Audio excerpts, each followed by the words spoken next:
시편 32편 1절부터 11절까지 제가 읽습니다. 허물에 사함을 얻고 그 죄의 가리움을 받은 자는 복이 있도다. 마음에 간사가 없고 여호와께 정죄를 당치 않은 자는 복이 있도다. 내가 토설치 아니할 때에 종일 신음함으로 내 뼈가 쇠하였도다. 주의 손이 주야로 나를 누르시오니 내 진액이 화하여 여름 가물에 마름같이 되었나이다. 셀라. 내가 이르기를 내 허물을 여호와께 자복하리라 하고 주께 내 죄를 아뢰고 내 죄악을 숨기지 아니하였더니 곧 주께서 내 죄의 악을 사하셨나이다. 셀라. 이로 인하여 무릇 경건한 자는 주를 만날 기회를 타서 주께 기도할지라. 진실로 홍수가 범람할지라도 저에게 미치지 못하리이다. 주는 나의 은신처이오니 환난에서 나를 보호하시고 구원의 노래로 나를 애우시리이다. 셀라. 내가 너의 갈 길을 가르쳐 보이고 너를 주목하여 훈계하리로다. 너희는 무지한 말이나 노새같이 되지 말지어다. 그것들은 자갈과 굴레로 단속하지 아니하면 너희에게 가까이 오지 아니하리로다. 악인에게는 많은 슬픔이 있으나 여호와를 신뢰하는 자에게는 인자심이 두루리로다. 너희 의인들아 여호와를 기뻐하며 즐거워할지어다. 마음이 정직한 너희들아 다 즐거이 외칠지어다. 아멘. 오늘 말씀, 오늘 설교의 주제는 신앙이 종교가 되다. 그러한 주제로 말씀을 전합니다. 신앙이 종교가 되다. 제가 살고 있는 동네에는 어제가 축제 날이었습니다. 어떤 축제냐 그러면은 까꾸빼 성녀의 날이라 그러는 축제입니다. 축제인데 자세한 내용은 저 관심이 없어가지고 모르는데 이 까꾸빼라는 작은 도시가 있는데 거기에 소위 가톨릭 성당이 있지요. 거기에 한 200만 명 정도까지 참여한다 들었는데 그렇게 이제 소위 그까지 걷는 거죠. 어떤 로마 가톨릭식으로 하면 공덕을 쌓기 위하여 어떤 까꾸빼라는 어떤 성녀가 기적과 이적을 행한 모양이죠. 그런 방식이에요. 그래서 그 성녀의 날에 축제에 참여하면서 기도도 하고 빌고 그러면 아마 최고 많이 힘들게 걸은 사람, 걷다가 자다가 걷다가 쉬다가 이런 식으로 심지어 어떤 경우는 한 70km 정도까지도 걷는다고 이야기하니까요. 제가 군대에 있을 때 매년 보통 유격훈련 이런 데 가거나 그러면 40km 정도 밤에 걷고 그랬는데 70km를 걷는다. 요즘 그까지는 안 하는데 어떤 사람은 그렇게 걸어서 소위 성녀의 어떤 축복을 받는 것이죠. 그러나 이제 이것이 참 오래되고 내려와서 마치 진리인 것처럼 이 샤머니즘이 진리인 것처럼 이 로마 가톨릭의 샤머니즘이 진리인 것처럼 사람들에게 사로잡히고야 말았다 하는 거죠. 그래서 이 까꾸페 성녀의 날에 참여하는 사람 그리고 그 까꾸페 성당까지 가서 미사에 참여하면서 큰 구원의 복, 큰 건강의 복, 돈의 복을 받는 것이죠. 받는다고 믿는 거예요. 그러면 200만 명 되는 사람이 까꾸페 성녀의 날 축제에 참여하고 걷고 즐기고 대화하고 때로는 밤새도록 걷기도 하고 또 차로 그 먼 데까지 가고 그래서 이 200만이나 가까이 되는 사람 제가 참여하지 않아서 사진들 자료들은 좀 봤습니다만은 어쨌든 그런 사람이 까꾸페 성례의 날에 축제에 참여하기 때문에 도로나 길은 굉장히 한산해졌습니다. 더군다나 주말과 겹쳐가지고 보통 때의 까꾸페 어떤 성례의 날하고는 상황이 아주 다를 정도로 그렇게 한산해졌지요. 다 까꾸페 성례의 날 까꾸페 성당으로 가가지고 미사에 참여해서 큰 복을 받을 모양입니다. 그러나 이 까꾸페 성례의 날에 참여하는 200만 명이나 되는 사람들은 자신들은 종교라고 생각하지 않는다고 말이에요. 정말로 소위 하나님을 로마 카톨릭 하나님을 숭배하고 하나님을 경배하고 하나님께 순종하는 걸로 믿고 있는 거지요. 믿고 있어요. 뭐 이런 경우야 이제 확연하게 좀 드러나죠. 제가 과거에서부터 꽤 욕을 들었던 그 설교 중에 하나가 뭐냐 그러면 그 사두 셀바라지에 대해서 그 설교 3편을 가지고 얼마나 셀바라지가 비성경적이고 이상한 사람이냐 하는 것을 다루었는데 너무나 욕을 많이 사람들이 해서 셀바라지 추종자들이 한국 사람들이 굉장히 많은 거예요. 굉장히 점점점 많아져서 제가 도무지 못 견뎌서 설교를 이렇게 비공개로 바꿔버렸죠. 설교를. 더 이상 이제 점점점 추종자는 많아져. 셀바라지가 그런 거지. 까꾸페 성녀의 날이 성녀가 소위 말하면 이제 성녀한테 기도하면 성녀가 응답해 주는 거예요. 이 축제에 참여하면 누구한테 기도하는 거예요? 그 성녀한테 기도하는 거예요. 성녀. 로마 카톨릭의 성녀에게 기도하면 구원을 가져다 주는 거죠. 그러면 셀바라지에게는 누가 계시를 가져옵니까? 엘리야 선지자, 모세 선지자, 또 썬다싱도 자주 찾아온다 그래요. 썬다싱. 설교할 때 모세가 와서 설교 가르쳐주고. 그래서 봐봐라. 그건 비성경적인 것이다. 그랬더니 이제 논리가 뭐냐 그러면 변화산에 예수님께 모세와 엘리야 선지자가 찾아왔잖아요. 근데 어떻게 우리 셀바라지님에게 이 모세나 엘리야 선지자가 찾아와서 뭘 대화하고 가르치고 교제하고 그러는 것이 뭐가 잘못이에요? 뭐가 잘못이에요? 변화산 일단은 뭐 그 양반들 논리대로 한다면은 주님과 셀바라지가 수준이 같은 거고요. 그렇죠? 기본 수준이 같은 거고. 더군다나 이 주님께 모세와 엘리야 선지자가 찾아온 사건은 단 한 번의 사건이고 또한 그들은 어떤 면에서 율법과 선지자의 대표들이 찾아온 거지요. 그리고 주님께 듣고 배우는, 주님과 교제하고 듣고 배우는 그런 시간들이었죠. 그러나 셀바라지 같은 경우는 상시적으로 찾아오는 거예요. 얼마나 놀라운 사건이겠냐. 근데 이상하죠? 셀바라지 안에 성령님은 계실 텐데 성령님이 하시는 일을 모세와 엘리야 선지자가 하는 모양이죠. 그래서 찾아오고 그래서 와 셀바라지 선지자님 그러니까 자기들에게도 누가 찾아오겠어요? 자기들도 천국에 간 모세나 엘리야 선지자가 천국에 갔기 때문에 무한자가 됐을까요? 아니죠. 유한한 그 사람이죠. 유한한 사람. 유한한 모세나 엘리야 선지자가 이제 얼마나 바쁘게 돌아다닐까요? 바쁘게. 마지막 시대는 대부흥의 시대인데 천국에 있는 성인들과 이 땅에 사는 사람들이 합력하여서 대부흥을 일으키는 시대다. 사역하는 시대다. 그렇게. 그래서 지금 엘리야 선지자, 모세 선지자가 바쁘게 막 계시를 주러 왔다 갔다 한다. 자기한테도 왔다 갔다 하고 왔다 갔다.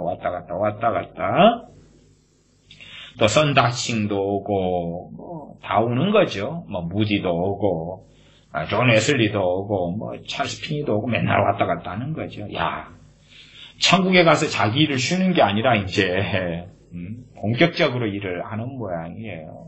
그런 걸 가지고 이야기하면 아니다. 정말 얼마나 위대한 선지자님이신가. 누가 엘리야 선지자 찾아온 분이 있었냐. 저분은 찾아왔다. 그러면은 그런 게 증명되려면 함께 만나야 돼. 함께 만나야 돼. 공적인 자리 100명이 있는데 1000명, 10,000명이 있는데 누가 와야 돼? 엘리야 선지자가 와야 돼요.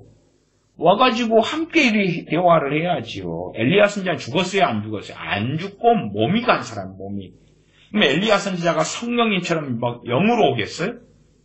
핵도 없는 이야기 아니에요. 직접 죽지도 않은 그 사람 몸을 가지고 승천한 엘리야 선지자가 직접 올 거 아니에요. 몸을 가지고. 그러면 다 같이 볼 거 아니에요. 그렇게 하라 그 말이 집회를 자주 하니까 1000명, 2000명. 근데 몰래 오겠냐? 도둑놈이에요? 홀로 혼자한테만 오게. 안 그래요?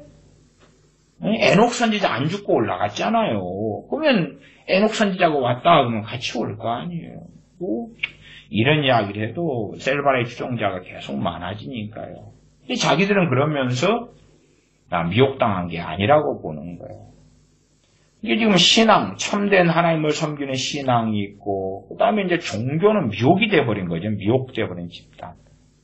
로마 카톨릭처럼 전 세계 교회가 점점점 미혹 속에 더 깊이 들어가고 있어요. 그러나 미혹 속에 깊이 들어갔을수록 특징 중에 하나가 뭐냐 그러면 자기들은 참된 신앙이라고 그러는 거예요. 하나님을 바르게 섬기는 예라 그러는 거예요. 사도 바울 때이기 전에 청년 사울 때에 교회를 핍박하고 무너뜨리는 것이 하나님을 섬기는 것, 하나님을 섬기는 예, 하나님을 섬기고 경외하는 거라고 청년 사울은 믿었어요. 뭐죠? 미혹되고 종교에 들어가 버리는 거예요. 왜 끊임없이 유대인들이 교회를 무너뜨리고 핍박하고 이간질하고 했느냐 하면 그렇게 하는 것이 하나님을 경외하고 섬기는 거라고 유대인들이 믿어가지고 헬레당으로 오랫동안 사역했다 그 말이에요. 지금도 유대인들이 그런 일을 하는 사람들이 꽤 있어요. 꽤 있어요. 그것은 역사가 계속 반복되는 것이 반복되는 거예요. 좌파들 같은 경우도 좌파 활동을 해서 사회나 국가를 전복시켜서 공산주의로 만들려고 그래요. 사회주의, 공산주의 국가로 만들려고 그래요. 그것을 뭘로 봐요? 그것을 자기들의 정의, 자기들의 사랑, 자기들의 선행이라고 본다 그 말이에요. 이게 악행을 선행이라고 믿는 거예요. 공산주의자들의 최고의 목적은 사탄과 일치합니다. 사탄과 일치하는 그 최종 목적은 뭐냐 그러면 기독교를 박멸하는 거예요. 기독교를 완전히 다 초토화시키고 없애는 것이에요. 왜? 그들은 종교는 아편이고 종교는 미혹, 종교 자체가 미친 사람들의 행위, 특별히 기독교가. 예수를 믿고 섬기는 기독교 교회가 다 미쳐버린 것이기 때문에 저 종자들을 박멸을 시켜야 된다. 이것이 좌파들의 사상이에요. 놀랍죠? 그런데 그 좌파들과 교회와 좌파들과 목사들이 하나 되었어요. 길을 걸어간다는 것이 정말 놀라운 일입니다. 놀라워요. 기독교 목사들이 이 좌파들과 교회를 기독교로 박멸시켜버리겠다는 좌파들과 손을 잡아요. 손을 잡고 동역을 하고 한 길을 걸어가는 거예요. 그리고 이 기독교 좌파 목사들은 우리가 하나님을 잘 섬기는 거다. 바르게 섬기는 거다고 해요. 로마 가톨릭도 깊이 들어간 사람들일수록 소위 종교심이 굉장히 강하죠. 종교심이 강해요. 그리고 그들의 종교에서 가르치는 것들을 진리로 삼아가지고 아주 깊이 있게 믿죠. 이슬람 교도들 얼마나 무섭고 끔찍합니까? 차라리 이제 형식적으로 이슬람교를 믿는 사람들은 그 형식적인 종교성이 있고, 그렇죠? 그 다음에 정말로 코란을 앞세우고 믿는 과격한 자들. 그들은 그 코란을 실행하기 위하여 수단과 방법을 가리지 않는다 그 말이에요. 참 무섭죠. 그런 면에서 이슬람교가 자체가 종교인데 그 이슬람교 안에 들어갈 때에 온건파와 과격파 두 종류의 종교인이 나타나죠.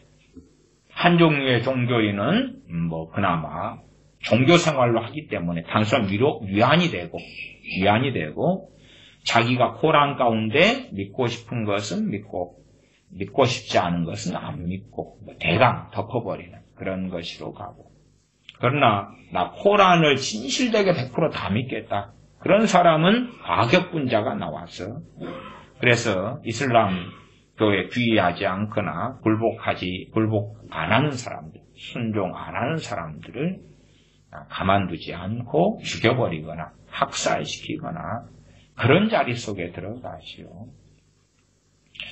옛날 한국에는 그래도 한 70년대 이럴 때까지는 무속인이 얼마나 많았습니까? 지금도 많아져요. 지금 이제 더 많아지고 있는 추세에 있는데, 그때는 무속인, 그러면 제가 말씀드리는 것은 무당, 칼춤 추는 무당, 이런 무당들이 많았어요. 그 무당들을 믿고 따르는 사람들이 각 동네의 사람들이었지. 동네의 사람들. 그 동네 사람들이든 무속인이든 그들은 참된 신앙으로 여겼지 종교라고 안 믿었지. 이게 종교인데, 그리고 종교 중에서도 아주 미치광이 종교 집단인데, 그들은 하나님을 정말 잘 섬기는 것. 소위 그 무속인들이 섬기는 것은 뭐 천지신명도 섬기고, 그러니까 또 하느님 손 비비고 그랬잖아요, 전통적으로. 그러면 뭐 무슨 신령을 믿든지 어쨌든 하나님을 믿든지 간에 그렇게 자기들은 정말로 진실하게 한다.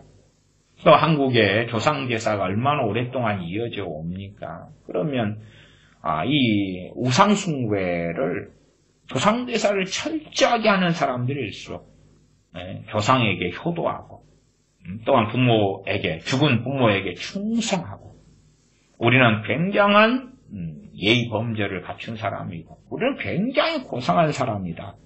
우리는 굉장히 착한 사람이고 그런 사람이라고 제사를 통해서 자기들을 둔갑을 시키는 거지. 그런 것처럼 참 무서운 것 중에 하나가 이 신앙이 종교가 되다. 그러면 종교인의 두 부류가 있는 거지. 그렇지. 한 종교인들은 그냥 썬데이 크리스찬 대강 기독교인인 듯 아닌 듯 예배당에 왔다가 무관심했다가 예배 시간에 그냥 졸고 앉아있다가 카톡이나 하다가 시간 때우다가 가는 것. 그런 종교인들이 있고 그 다음에는 정말로 우리는 하나님을 잘 섬기고 있어. 하나님을 경외하고 가까이 하고 있어. 그렇게 믿고 확신을 가지는 종교인들이 있어요. 그 대표적인 부류가 누굽니까? 목사들이고 선교사들이지. 왜? 목사라는 것은 자기의 먹고 살 생계 유지와 직업이기 때문에 속에서는 무엇이 흘러간다 할지 몰라도 겉으로는 확신을 가지고 이야기하는 거, 확신을 가지고. 그런데 점점 종교인으로 가득 차가는 거예요. 가득 차가요. 소위 단편적으로 그런 이야기를 해봅시다. 대한민국의 역사는 2016년 11월 박근혜 전 대통령 탄핵 사태로 가면 정말 다시 보지 못할 참극이 벌어지고 그 이후로 대한민국은 이 좌익에게 정권을 빼앗기고 선거도 부정선거로 가고 그리고 이제 아예 주사파가 정권을 장악하게 되었지요. 자, 그러면 목사는 어떻게 되는가 봅시다. 목사는 지금 교회는 대한민국 교회면 대한민국 안에가 있지요. 대한민국 안에가 있어. 그런데 성령님을 받은 목사들이 그 사실을 모르냐? 일단은 대부분 몰라요. 이상하죠. 굉장히 모르고. 그 다음에 이제 일단 무식해서 모른다고 합시다. 그러나 성령님 안에서 누가 설교를 한다 그러면 2016년 11월과 11월 이후와 이전의 설교가 같을 수 있겠는가 그 말이지. 평안할 때와 위기가 닥쳐올 때와 설교가 같을 수 있겠는가 그 말이지. 같을 수 있겠는가. 내 가족이 곧 죽어가고 있을 때 하고 건강하고 아무 문제 없을 때 하고 그 가족과 보내는 시간과 하는 대화가 같을 수 있겠는가 그 말이지.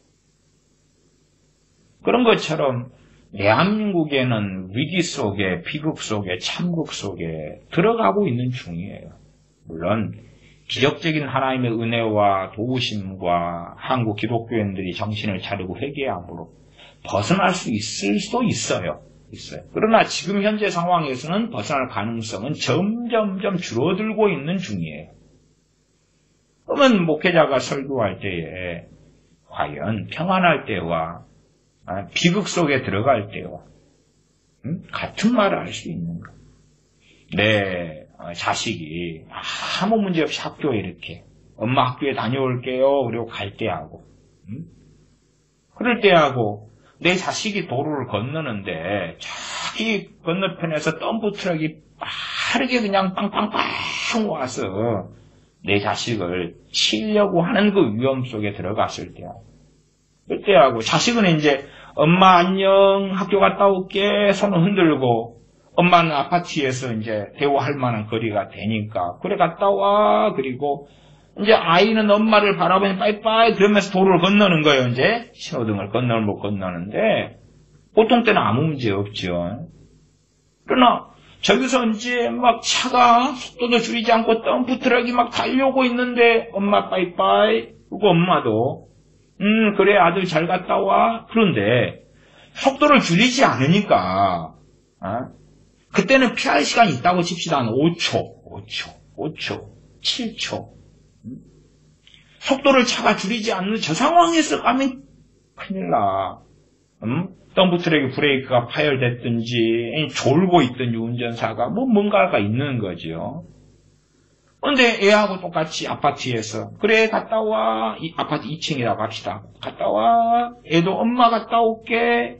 그리고 건널목 건너가는 상황이고 그 상황에서 조금 더 가면 7초 5초 7초 지나면 꽝 부딪혀서 내 자식이 10중 8구 죽게 될 텐데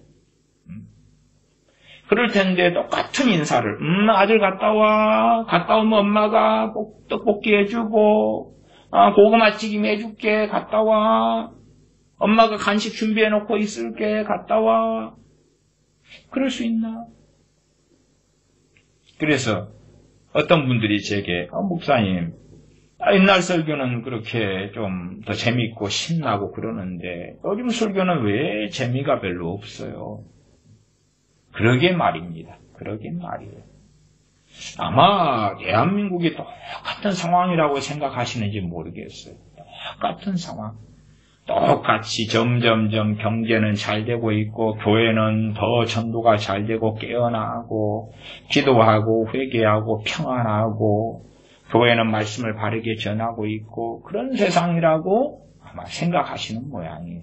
근데 제 설교가 다른 것은 다르기 때문에 그렇습니다. 때가 틀리고 시대가 틀리고 다르기 때문에 그렇습니다. 최소한 한국인으로서는 이 한국인들에게 닥쳐오는 그러한 현재 관점으로 볼 때에 비극이 닥쳐오기 때문에 그렇습니다. 물론 아직은 벗어날 기회는 있다. 벗어날 기회는 있다. 그러나 1명, 2명, 3명의 힘으로는 벗어날 수가 없다. 그 참국을 점점점 지켜보고 있는데 평안할 때 아무 문제가 없을 때 말씀을 전하는 것하고는 다를 수밖에 없다.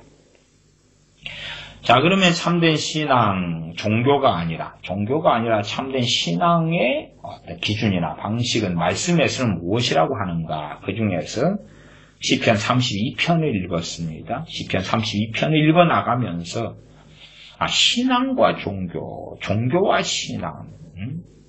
물론 시편을 150편을 전체적으로 그런 관점에 볼 수가 있어요. 근데 제가 이제 32편을 선택했습니다. 33편을 할까? 32편 할까? 그러다가 33편도 좋고 2편도 괜찮고. 물론 그 외에 다른 시편들도 그렇게 여러분이 참조하시면서 살펴보실 수가 있으실 겁니다. 시편 32편 1절부터 제가 읽어갑니다. 허물의 사함을 얻고 그 죄의 가리움을 받은 자는 복이 있도다. 허물의 사함을 얻고 그 죄의 가리움을 받은 자가 복이 있다. 참된 신앙인은 무엇이 중요하죠? 죄에 대한 용서가 중요해요. 허물과 죄로 죽었던 너희를 그리스도와 함께 살리셨고 복음 가운데 있는 말씀이죠. 죄의 사함을 얻고 그 허물과 죄는 같이 가는 단어입니다. 허물의 사함을 얻고 그 죄의 가리움을 받은 자는 복이 있다. 이 참된 신앙인은 항상 하나님 앞에서 내 죄의 문제, 죄를 가지고 회개하고 고백하고 회개하고 용서받는 문제가 그 어떤 것보다도 큰 것이고, 그리고 그 죄가 용서받는 것이 복이 있다. 정말로 복은 뭡니까? 굉장히 큰 가치가 있는 거죠. 굉장히 큰 가치가 있는 거예요. 기쁨과 행복의 중요한 소스, 중요한 원인, 중요한 이유지요. 왜? 참된 신앙인이기 때문에. 죄의 용서, 죄의 사함이다 그럴 때도 단지 극단적 어떤 교리에 매여가지고 구원파처럼 그렇게 믿는 사람들이 굉장히 많습니다.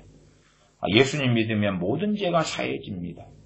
과거, 현재, 미래의 모든 죄가 사해집니다. 그렇기 때문에 죄에 대하여 내가 크리스찬, 기독교인 되었는데도 죄에 대하여 아무런 감흥, 아무런 생각이 없어요. 죄에 대하여 애통하지도 회개하지도 느끼지도 깨닫지도 알지도 무관심해요.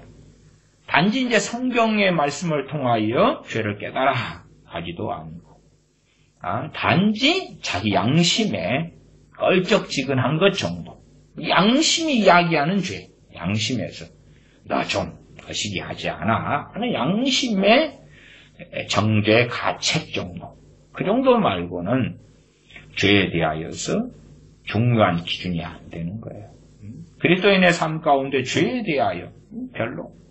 또 교회 목사들도 죄보다는 소위 자기들이 생각하는 의를 행해라. 부제하고 봉사하고 교회 충성 봉사하고 예배당이나 좀 멋지게 짓고 성가대에서 아름다운 찬양 좀 부르고 중보기도 실에 가서 막 중보기도 샬라샬라 하고 그리고 모이기 힘쓰라 그러니까 교회에서 모이라 그러면 열심히 모이고 셀 시스템에서 모이라 그러면 구역별로 열심히 모이고 셀별로 열심히 모이고 그렇게 하는데 아니면 뭐 무슨 동원할 일이 있을 때 되면은 자 많이 모여 이번에 교회에서 노회나 총회해 와서 식당 봉사하고 목사님들 서비스 해주고 그렇게 하면 얼마나 하나님이 기뻐하셔. 그렇게 해서 구제해라, 헌금 내라, 돈 내라, 충성 봉사해라, 성가대서가 찬양해라, 교회에서 해야 될 일이 많다, 식당 봉사, 주차 봉사, 죄에 대해서는. 그래서 종교인이 되어 갈수록 죄에는 무관심한 거예요. 왜? 자기는 깨끗하니까. 자기는 깨끗하니까. 아니면 깨끗하다, 더럽다 보다도 아무 생각이 없어. 아무 생각이 없거나 아니면 뭐 다른 사람보다 내가 더 나아. 종교인의 특징은 죄에 대하여 아파하거나 느끼거나. 나아가서 제가 지금 말씀드리는 것은 양심에 대한 문제 이전에 말씀에 대한 문제라고 이야기한 것입니다. 양심은 각자의 양심이 다 틀려요. 말씀으로 교육되고 연단되고 말씀으로 변화된 양심하고 더럽고 타락해지고 지멋대로인 양심하고는 극과 극의 자리에 서 있기도 합니다.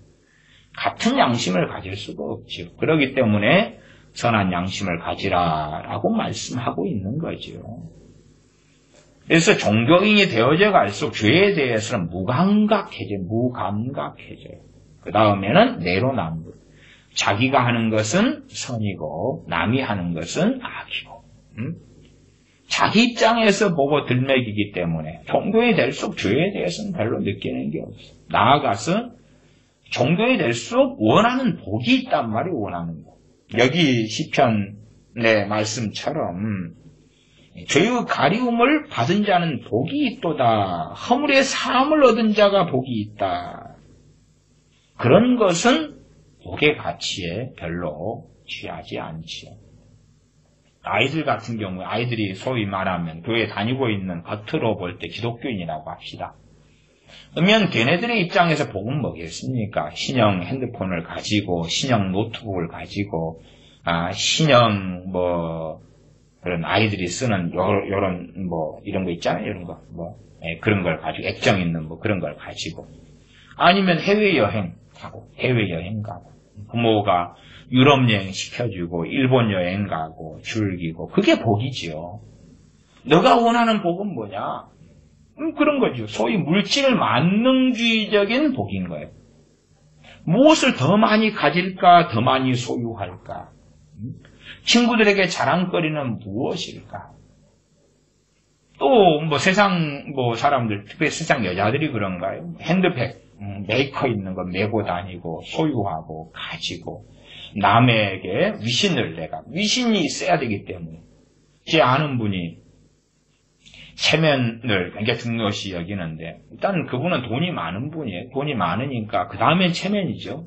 돈이 있어야 명예도 뭐가 있는 거죠. 일단 돈이 있으니까 그 다음에 돈은 부족한지 모르니까 이제 그 다음 명예를 추구하는 것 같아요. 그래서 아는 사람들 그 집에서 모임을 가지게 됐는데 모임 가지기 전에 그냥 돈을 몇 천만 원 들여서 집 인테리어를 다 바꿔버리는 거예요. 인테리어를 바꿔버리는 거예요.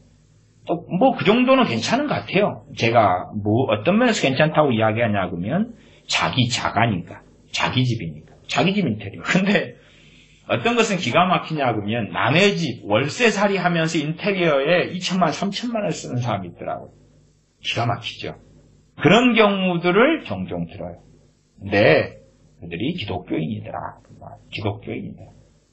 아니 남의 집 살이 하면서 제가 전에 한 몇 년 됐는지 모르게 한 10년 됐나요? 어느 교회 집회를 갔어요. 집회를 했는데 그 교인들이 한 500명 되는 교회 집회를 갔는데 집회가 500명인데 월세교회예요. 월세교회. 그래서 월세인데 이제 교인이 많고 그래서 한 달에 들어가는 월세만 해도 여러 층을 임대를 하는 큰 월세교회인데 어쨌든 월세만 해서도 한 달에 몇천 들어가는 것 같아요. 근데 이제 주일학교를 하고 뭘 한다고 그 옆에 층에 또 월세를 한 칸을 빌렸어요. 예를 들어서 한 층에 100평 이런 걸 또 빌렸어요. 바로 옆에 건물에. 그래가지고 인테리어 하는데 1억 몇천만 원이 들었다. 1억 몇천. 얼마 전에. 제가 그 집회에 가가지고 교회 사정을 들었지요. 교역자로부터. 남의 월세에 살면서 인테리어를 하는데 교회가 1억 얼마를 그 헌금으로 든 거예요. 헌금으로 개인 사비를 낸 것도 아니고 목회자의 이제 그 주관이니까 목회자의 주관이니까 그렇게 해가지고 교회는 이제 빚더미에 올라앉는 거지요. 그리고 그 목사님은 다른 큰 교회에 부임해 가려고 이제 이력서 내고 하고 그런 어떤 상황들 어쨌든 결국은 명예요. 명예요. 얼마나 아름답고 멋지게 보일 것인가. 멋지게 아름답게 보일 것인가. 그러나 그것을 누구 이름으로 하냐 그러면 주님 이름으로 하는 거예요. 주님 이름으로. 주님 이름으로 하는 거예요. 제가 그냥 비판하기 좋아해가지고 이것저것 맨날 비판만 한다고 생각하지는 마십시오. 저는 소위 말하면 강단의 어떤 꺾고지 하는 것. 꺾고지인가요? 꺾고지.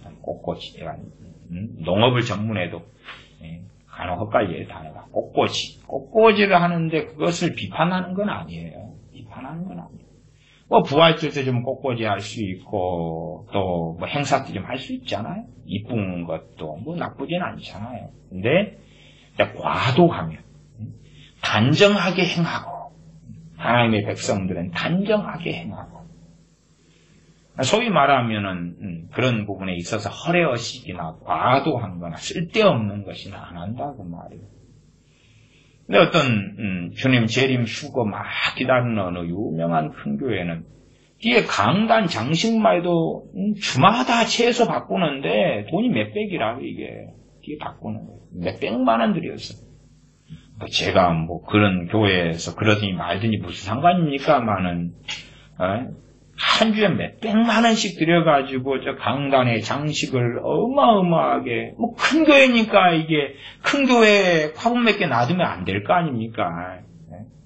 그래서 굉장히 크게 저는 제가 교회 목회하면서는 자꾸만 뭘 강단에 하자는 분들이 있어서 그러면 그지 말고 내가 당신들의 열심에 대해서 다 부정하자는 건 아니기 때문에 타협을 하자. 그래서 화분으로 바꾸자. 그래도 화분은 좀 오래 가지 않는가. 꽃꽂이를 해놓으면은 잠깐 있다가 쓸어버리고 잠깐 보기는 좋아도 화분으로 하자. 화분으로 해서 그래도 잘 키우면 오래도 가고 더 잘 키우면 더 오래 가고 아니면 그래도 뭐 한두 달 이상 가니까 그래서 그게 타협해서 이제 그때 화분으로 그렇게 했던 거예요. 화분으로. 근데 작은 교회는 뭐 화분 한 2개 놔두면 그 정도는 뻔때기가 나는데 이제 막 5만 명 들어가고 이런 교회에서는 화분 2개 놔두면 그게 누구 파여 붙이냐 그 말이에요. 화분 하나에 뭐 7만 원씩 하면 2개 14만 원. 그래서 저게 한 달 반은 2달은 가는 것 같아. 그러나 이제 큰 교회는 이 강단을 전체로 꽃으로 도배를 해야 되는 거예요. 장례식장에 꽃을 좀 도배하더라도 돈 좀 나오잖아요. 장례식장도 좀 사이즈가 그리 크진 않으니까. 그러나 큰 교회를 도배하면 돈이 그냥 몇백은 그냥 우습게 나오는데 주마다 그래요. 근데 생각해 보세요. 400만 원짜리를 사주하면 4416 강단 장식에 1600만 원 들어가는 거예요. 돌아가면서. 그럼 부담이 좀 적지요. 이번에 누구 생일이기 때문에 강단 장식을 누가 했습니다. 350만 원. 이번에 누구 결혼 기념으로 아니면 회갑 기념으로 강단 장식을 어느 장로님, 권사님 가정에서 했습니다. 550만 원. 이게 이제 믿음이 좋으신갑다. 그런 게 중요한 거죠. 그러나 정말 하나님의 사람들이 가지고 소유하고 원하는 복은 뭐냐면 허물의 사함을 얻고 그 죄의 가리움을 받은 자는 복이 있도다. 죄가 사함 받으려면 죄를 첫째는 깨달아야 되고, 그치? 깨달은 다음에 뭐 해야 돼요? 회개한 다음에 하나님께서 용서해 주셔야 돼요. 이 종교는 뭐냐 그러면 자기끼리 해버리는 거예요. 자기끼리. 너의 죄를 사하노라. 자기끼리 해버려요. 로마 카톨릭. 신부한테 가서 고해성사실에 가서 샬라샬라 하면 너의 죄를 사하노라. 성부와 성자와 성령의 이름으로 너의 죄를 사하노라. 자기끼리 해버려요. 종교는 자기끼리 해버려요. 죄에 대하여 그냥 개신교, 기독교인들 마찬가지입니다. 자기 혼자 해버려요. 자기 혼자. 용서해 주시옵소서 용서해 준 줄 믿습니다. 끝나는 거예요. 간단하잖아요. 얼마나 편해요. 그러나 용서해 주셨다는 것을 느끼고 와려면 그건 당연하게 성령님의 역사로 와야죠. 성령님의 역사로. 성령님의 역사를 제가 어떻게 보여드리겠어요? 각 믿는 자 안에 거하시는 동일하신 성령님께서, 동일하신 하나님의 영, 아버지의 영, 그리스도의 영 되신 성령님께서 각 사람 안에서 행하시는 거예요. 어떤 분들은 제가 이런 심각한 죄를 저질렀습니다. 얼마간 회개해야지 저를 용서해 주실까요? 제가 어찌 알겠나요? 그거 어찌 알겠나요? 알 수가 없지요. 성령님께서 하셔야 될 일을 저한테 물어보시는 분들이 있어요. 그러면 다시 말하면 뭐냐 그러면 성령은 필요 없는 시대. 필요 없고 인간인 사람은 우리끼리만 하자. 그럼 그분이 저한테 질문을 먼저 하셨다면 저한테 질문하신 분은 제가 목회하는 교인이 아니셨어요. 아무도 아니셨어요. 아무도. 많은 분들이 질문하셨습니다만은 아무도 없어요.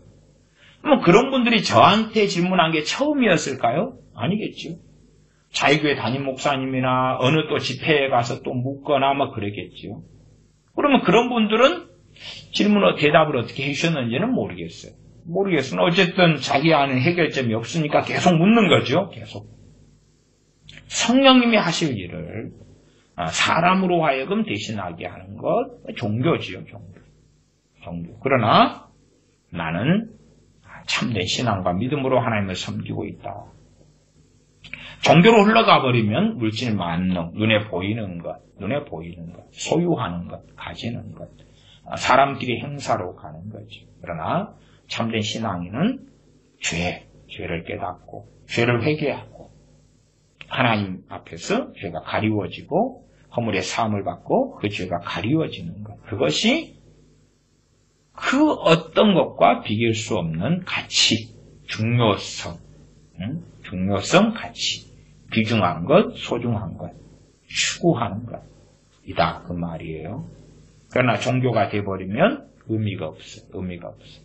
더 큰 집을 장만하고 성공하고 돈을 가지고 잘 먹고 잘 살고 하는 것이 크고 중요한 가치로 변질되어 버린다. 그래서 목회자들이 어떻게 하면 큰 예배당 건물을 지을까, 좋은 인테리어를 할까, 시설을 좋게 하고 예배당 의자를 멋지고 좋은 걸로 바꿀까. 요즘에는 예배당 의자 같은 게 중고로 굉장히 많이 나와요. 중고로 많이 나와서 중고가 그냥 산처럼 쌓입니다. 쌓여요. 중고 의자들이 어마어마하게 나와요.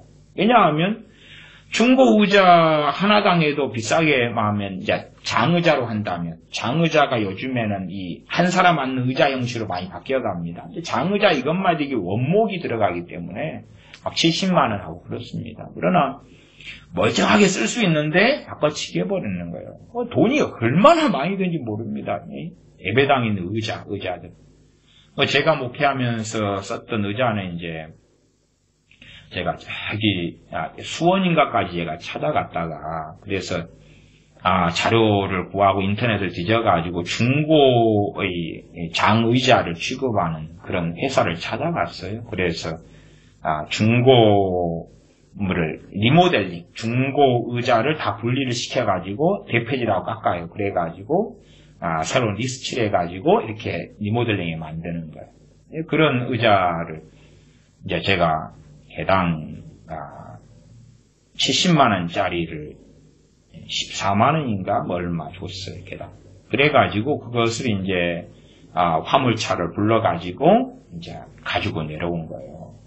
그래서 그렇게 따지면은 제가 교회를 개척하고 목회했을 때의 장의자는 다른 교회로 한다 그러면 한 두세 개 값밖에 안 줬어요. 그렇게. 근데 이제 그 장로님하고 교제를 하고 연락을 그 뒤에도 하고 제가 서울에서 교회를 할 때에는 제가 기도를 좀 많이 하고 막 그러려고 집회도 하고 그러려고 기존에 있는 장의자 예배당을 인수해서 장의자를 다 그 장로님 연락해서 다 보내드렸어요. 다 그냥 공짜로 보내드렸는데 근데 이제 요즘에는 그게 차고 넘친다 그러시더라고요.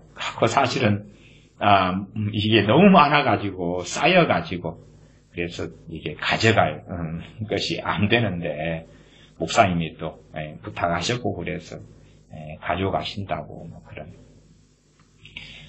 제가 예배당을 이사하고 그럴 때도 이제 거의 제 혼자서 그래도 3층에서 그 장의자 긴 거 있잖아요. 이렇게 무게가 그래도 굉장히 나가는데 짊어지고 이렇게 차에 실어가지고 다 옮기고 그랬어요. 근데 어쨌든 요즘에는 이제 좀 나이 들어가지고 그걸 혼자서 짊어지면 아마 몸이 좀 못 견디지 않을까 싶어요. 어쨌든 근데 요즘에는 이제 그런 거에서 개인 의자 더 편리하고 편안한 걸로 더 좋은 걸로 바뀌어가서 이 중고 매물이 어마어마하게 나와요.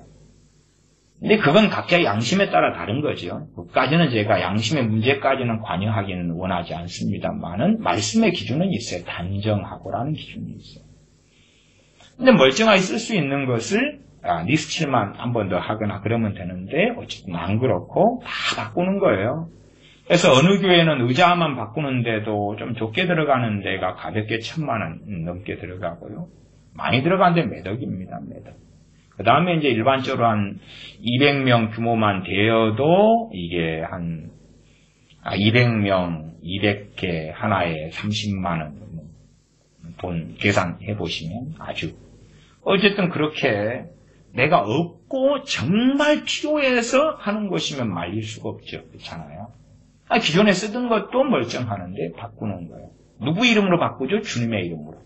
바꾸니까 이제 주님의 이름으로 헌금을 내놔라는 거죠. 그리고 그 일을 해요. 자, 의자 바꾸는데 돈이 예를 들어서 1억 2천이 들어간다. 1억 2천만 원. 그거 헌금 뽑아내고 옮기고 새로 드리고 그럼 얼마나 성취감이 있겠어요. 네? 목회자는 얼마나 성취감이 있어요. 아름다운 걸로 1억 2천만 원짜리를 의자로 채웠어요. 구형 의자를 다 치우고 새로 채웠어요. 얼마나 성취감이 있겠어요. 교인들이야 성취감이 있는지 없는지는 모르죠. 일단은 뭐 여윳돈이 있는 분들이 돈을 내놔가지고 바꿨으면 성취감이 있겠고 빚내가지고 했으면 성취감이 아니라 정말 거시기 하겠죠. 어쨌든 그걸 하나님의 일로 포장해서 만든 거예요.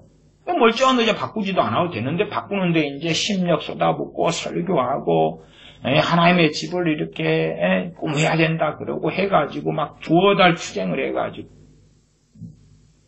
그렇게 교회는 계속 아예 종교적으로 바뀌어오는 거예요. 중요한 것과 중요하지 않은 것. 무엇을 중요한 걸로 바꾸냐 그러면 눈에 보이는 것. 눈에 보이는 것. 인테리어. 눈에 보이는 것.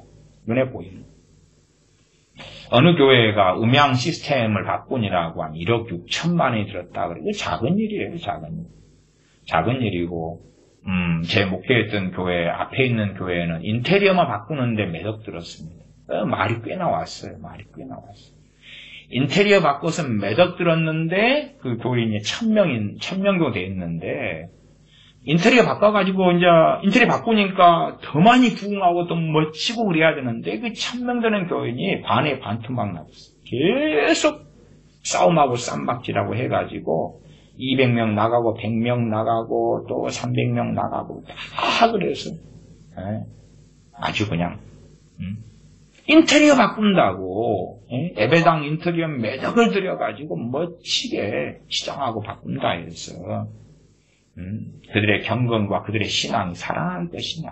어쨌든 인테리어를 시간을 몇 달을 가지고 바꾸더라고. 이 겉에 예배당 큰 예배당이에요. 밖에까지 다 바꾸고. 또 어떤 교회는 성교관 짓는다고 몇 년을 공력을 들여서 돈을 끌어모으더니 지금도 성교관 짓이라고 이 예배당 근처에 있는 다른 집을 매입해가지고 그 돈을 또 교회니까 비싸게 또 매입하지 안 팔려는 집. 그래서 다 부수고 성교관 짓고 오는데 한 15억 들었는데 지금은 사용하지 않아요. 열쇠 잠가버렸어요. 왜 사용하지도 않는데 뭐 쓸 일도 없는데 쓰지도 않고 잠가버리고.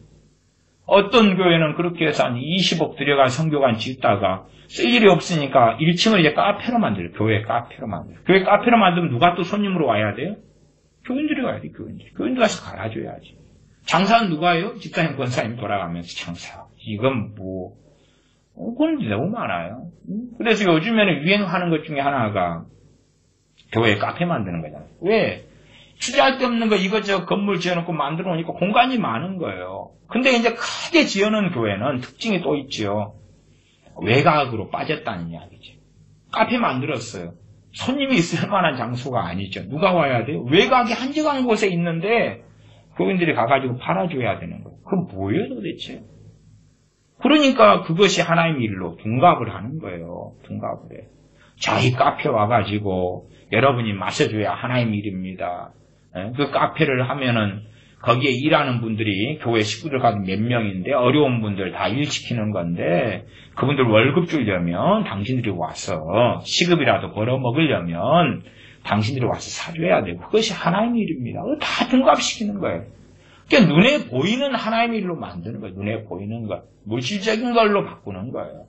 뭐 물질적인 어떤 것이 하나님의 일 가운데 없는 건 아니에요. 그러나 그렇게 흘러가는 것은 종교로 가는 거죠. 종교. 그렇게 하면서 눈에 보이는 것이 있으니까 확신과 담대함이 있지요.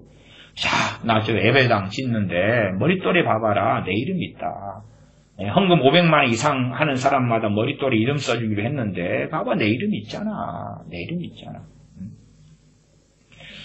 저도 이 선교단체 CCC라는 선교단체 몇 년에 있었는데 참 그때 기가 막히더라고요. 뭐가 기가 막히냐 그러면 89년인가 90년인가 그럴 때에 돈을 얼마만 내면 머릿돌에 이름을 써주겠다는 거예요. 선교단체가. 그래 선교단체는 그래도 교회보다는 한 레벨이 좀 높은 신앙이고 좀 고상하고 그럴 줄 알았더니 선교센터를 짓는데 얼마만 내면 이름 써주겠다는 거예요. 이름을 써주겠다는 거예요. 야, 그 전까지는 예배당 건축하고 짓고 그럴 때 이름 써주는 일은 적었는데요. 근데 어느 때부터는 기하급수적으로 많아졌어요. 자기 명예죠. 예배당 건축에 머릿돌이 있으면 거기에 이름을 써주는 거예요. 기증자 이런 거 있잖아요. 기증자, 공로자 그런 이름으로 써주는데 야, 이거 뭐 선교한다는 단체가 전에 김중건 목사님 그 선교단체인데 어떻게 이런 발상을 다 할 수 있을까? 공부회관 건물을 짓는다. 그런데 돈을 얼마만 내면 이름을 써준다. 근데 그러면 나보다 이름 써주려면 그 건축비를 내놔란 이야기인데 도대체 이것은 무슨 시츄에이션인가. 근데 지금은 이제 흔해졌어요. 흔해져서 오히려 그게 장사가 잘 돼요. 명예욕이 세지니까 이름을 그러니까 그때도 그게 통했던 거예요. 이름 써준다 그러니까 사람들 그래 이름 써주면 돈 내줄게. 사람을 홀기는 방법으로, 꼬시는 방법으로 사용하는 거지요. 참 놀랍지요. 근데 문제는 예수님의 이름으로, 하나님의 이름으로 행한다는 거예요. 예수님의 이름을 하나님의 이름으로 행하는데 이 선교센터를 짓는데 돈을 한 100만 원만 내봐. 당신 이름 여기에 써줘. 이건 자자손손이 자랑할 수 있는 거야. 얘들아, 와이프 이리 와봐. 저거 내 이름이야 바로. 내가 이 멋진 건물을 지을 때에 선교센터를 만들고 뭘 만들 때에 바로 내가 희생하고 봉사하고 그래가지고 저기 이름 적혀져 있는 거 보이지?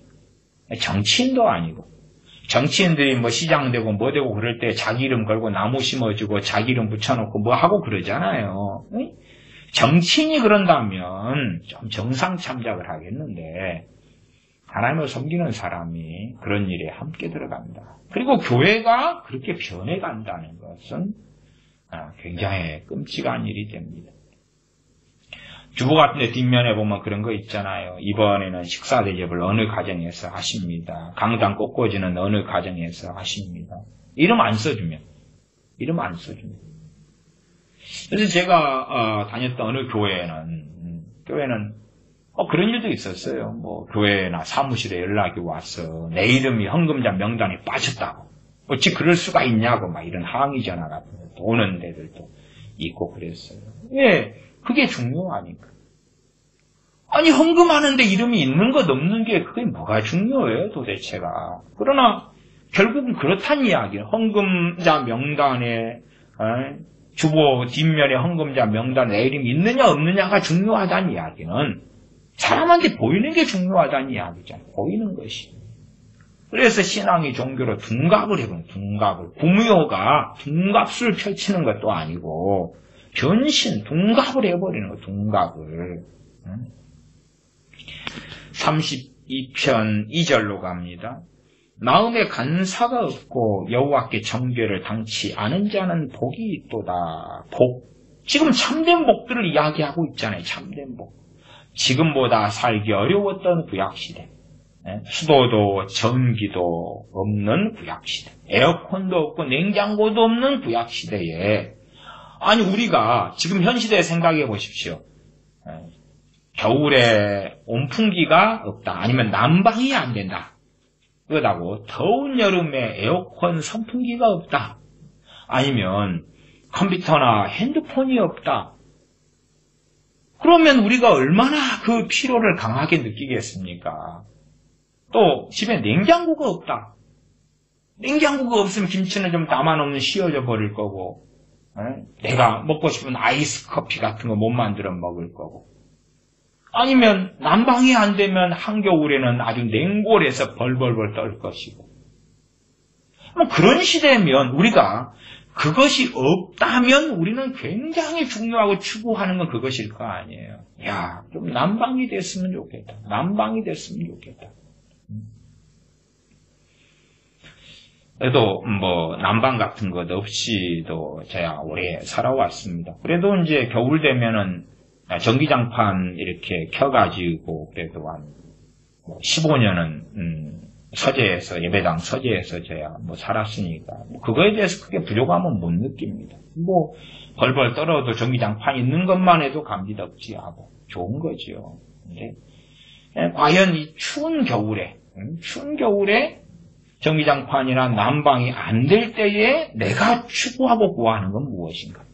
성경시대에 덥고 추울 때에 뭐가 없는데 다윗 같은 하나님의 사람, 또한 시편의 기록에서 하나님께서 우리에게 말씀하시고자 하는 것은 너희가 무슨 복을 구하고 무슨 복을 원하느냐 하는 거지요.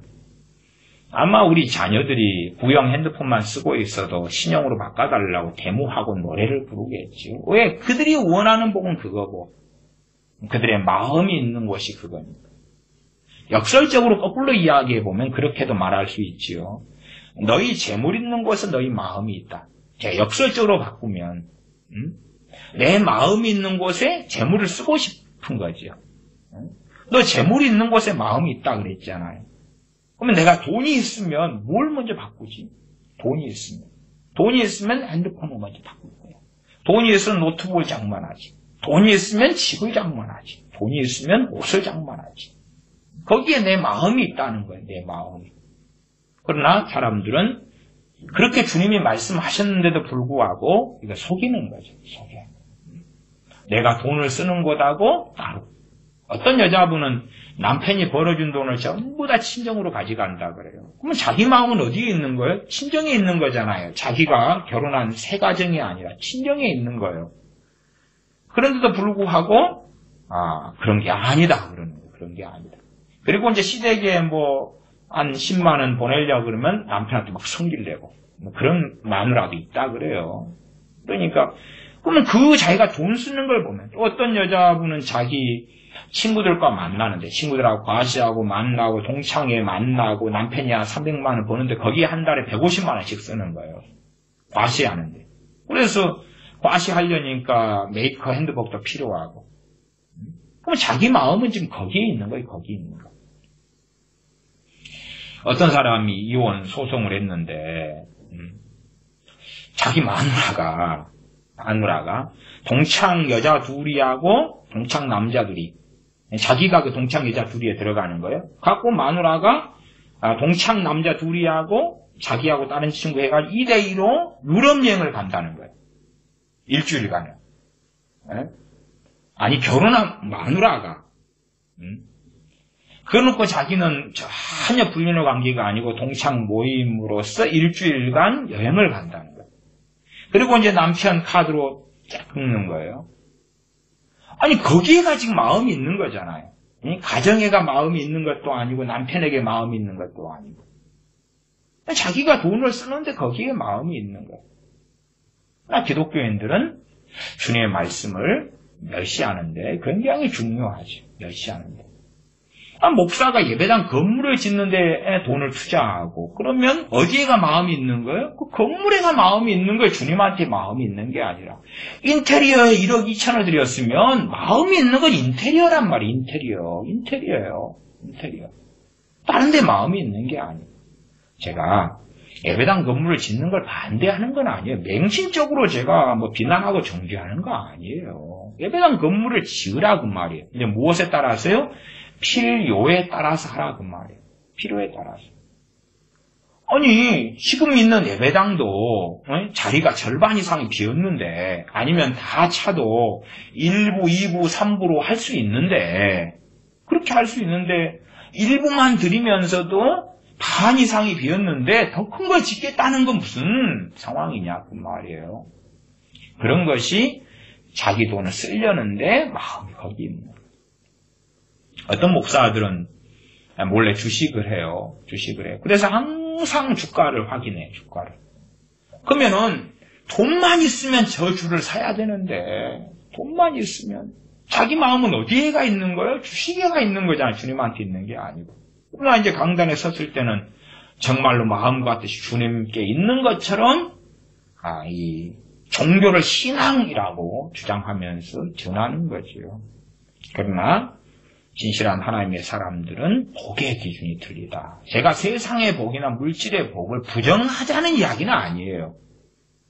그러나 성경에서 말씀하는 중심이 있고 변두리가 있는 거예요. 지금은 변두리가 중심으로 바뀌어버린 시대잖아요. 32편 2절에 마음에 간사가 없고 얼마나 무엇이 중요한가? 그 마음에 간사가 없는 게 중요하다. 마음에 간사한 것이 없는 거예요. 마음에 간사한 것이 없는 거예요. 그게 중요하다. 마음을 속이지도 않고 거짓말하지도 않고 양심에 어긋난 일을 하지도 않고 양심이 더러워지지도 않고 근데 속이기 위해서 이제 간사하게 일을 행하는 거예요. 뱀이 간교하더라. 뱀이 간사했던 거죠. 그렇게 해서 옛뱀이 에덴에서 하와를 선악과를 먹도록 하는 거죠. 간사한 거죠.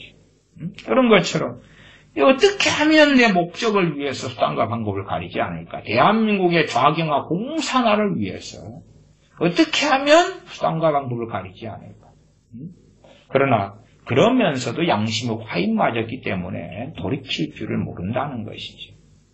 하나님의 지금 백성들에 대한 이야기, 마음에 간사가 없고 마음에 간사함이 없는 것, 얼마나 큰 놀라운 가치냐. 다시 말하면 겉과 속이 같은 거예요. 겉과 속, 위선적이지 않고 겉과 속이 같은 거예요. 한결같은 거예요. 겉과 속이. 근데 겉과 속이 나쁜 쪽으로 같은 게 아니라 진리에 따라 말씀에 따라 좋은 쪽으로 같다 그 말이에요. 그게 그리스도인 하나님의 백성에 있어서 최상의 가치 중에 속한다. 마음의 간사가 없고 여호와께 정죄를 당치 않은 자는 복이 있도다. 하나님이 보실 때에 너 왜 그런 악한 일을 했느냐? 너 그런 식으로 살아가느냐? 이런 정죄를 당하지 않는 사람이 복이 있다. 그렇기 때문에 죄가 있으면 회개하고 고백하고 엎드리고 또 용서받고 또 나아가서 죄와 씨름하고 싸우고 그렇게 할 때에 진정한 복을 소유하고 가진 자가 되지요. 3절입니다. 내가 토설치 아니할 때에 종일 신음함으로 내 뼈가 쇠하였나이다. 토설치 않았다. 죄를 고백하지 않았다. 시인하고 인정하지 않았다. 한 걸음 나아가서 회개치 않았다. 그 말입니다. 많은 사람들은 죄에 대하여 이 하나님의 사람이었던 다윗이 느끼는 것 정도도 전혀 체감하지 못하는 사람이 대다수다. 죄에 대하여 그렇게 아파하고 고통하지 않는다 그 말. 죄에 대해 무덤덤해. 죄에 대해 무덤덤해. 그러나 이 하나님의 사람은 내가 토설치 아니할 때에 죄를 고백하고 회개하지 않았을 때에 종일 신음하고 고통을 받는다 그 말. 종일 신음해요. 뭐가 있으니까 그렇죠? 양심이 있으니까. 말씀에 따른 양심이 있으니까 종일 신음하는 거예요. 우리가 이제 주사파 애들이나 간첩들이나 종북 좌익애들이나 기레기들 온갖 뉴스와 언론을 통해 거짓말을 해야 되는 저자들이 종일 자기들의 거짓말 때문에 신음하고 아파하고 그런가요? 안 한가요? 안 해요. 여의도 순복음 이용훈 목사 저희 같은 경우도 그 좌파 언론 중에 하나가 뉴스 NJ인데 거기에 후원해주고 광고 싣고 하잖아요. 하나 돼가지고 뉴스 NJ랑 살아가는 거예요. 살아가요. 언론을 이용하는 거예요. 왜? 여의도 순복음교회 헌금도 많고 돈도 많고 이게 담임 목사니까 언론을 이용해서 선전선동을 하는 거예요. 왜? 자기 편으로 다 언론을 이렇게 이용해가지고 소위 기독교인들이 이용훈 목사가 선전하는 것을 어때? 이용훈 목사가 원래 목소리 큰 놈이 이겨요. 한국은 무조건 목소리 큰 놈이 이겨요. 선동하는 놈이 이기는 거예요. 본래. 그래서 하는 거죠. 그러지 WCC에 내가 했구나. 내가 배그했구나. 내가 이 악인 김정은이와 손을 잡고 김정은을 옹호하고 함께하는 그 길에 들어가는 이 악행을 자행하고 있구나. 그렇게 느껴가지고 종일 신음하면서 안 되겠다. 회개합니다. 성명서 발표하고 내 책임지고 여의도 순복음교회 담임 목사직에서 물러나겠습니다. 그러는 것도 아니고 제가 물러나라는 건 아니에요. 또 알아서 하시고 그건. 근데 그렇게 정말 책임 있는 자리에 있는 사람이 책임 있는 그 행동을 하면서 잘못된 일, 잘못된 행위를 했기 때문에 종일 신음하냐? 그렇지는 않는다 그 말이에요. 이 양심에 화인 맞은 사람들의 특징은 뭐냐 그러면 악을 행해도 아무렇지도 않은 거예요. 아무렇지도 않아요. 그래서 다윗 같은 이 하나님의 사람은 내가 토설치 아니할 때에 왜 종일 신음했다. 기본은 이 다윗의 양심이에요. 다윗의 양심. 하나님의 말씀으로 된 양심이 양심으로 인해 고통을 받는 거예요. 내 뼈가 쇠하였나이다. 왜? 하나님 앞에 설 수 없기 때문에. 내적주의 한국에 유행할 때에 한국에 토설기도가 유행했습니다. 지금도 또 많이 하는 사람들이 있어요. 토설기도. 그러면 상대방이 내게서 안 좋은 일을 했다. 그러면 거기에 토설기도를 뭘로 쓰냐 그러면 기도 그러면 주님의 이름을 사용하는 거죠. 그래서 토설하는 것. 토설이 뭐냐 그러면 저 나쁜 놈이 나한테 이렇게 말해서 내가 성질이 나고 이 나쁜 놈아 나가 죽어라. 막 그러고 막 그냥 방망이로 막 베개를 때리거나 뭘 때리는 걸 토설기도라 그러는 거예요. 그걸 유명한 상담기관에서 합니다. 기가 막힙니다. 어떤 또 사모는 토설기도 책까지 써가지고 하여튼 뭐 누가 이제 내가 그에 대해서 원한을 가지고 있으면 그 사람이 여기 있어 소위 말한 그림으로 그 사람을 그려가지고 어디다 붙여놓는 거야. 막 몽둥이 때리는 거야. 너 막 그 토설이다 그래 그걸. 성경의 토설은 뭐예요? 회개하는 거예요. 죄를 깊이 느끼고 자각하고 회개하는 게 토설인데, 그 단어를 갖다 쓰면서 이제 장난질을 쳐버리는 거예요. 누구 이름으로? 주님의 이름으로. 기독교 상담, 기독교 목사, 기독교 사모, 기독교 장로들이. 기가 막힌 것입니다. 주님의 이름으로 그에 대한 증오, 그에 대한 분노, 적개심을 막 그게 토설이라는 거예요. 그래서 막 쌍욕을 하고 막 그러기도 해요. 쌍욕을 하고. 4절 주의 손이 주야로 나를 누르시오니 내 진액이 화하여 여름 가물에 마름같이 되었나이다. 자, 여기 32편 4절은 주의 손이 주야로 누른다 그랬어요. 무엇 때문에? 죄 때문에. 죄 때문에. 자, 그러면 많은 목사들이 많은 교인들이 좌익으로 들어가고 오히려 김정은이와 협력하고 유명한 목사들은 어지간하면 북한에 다 갔다 왔습니다.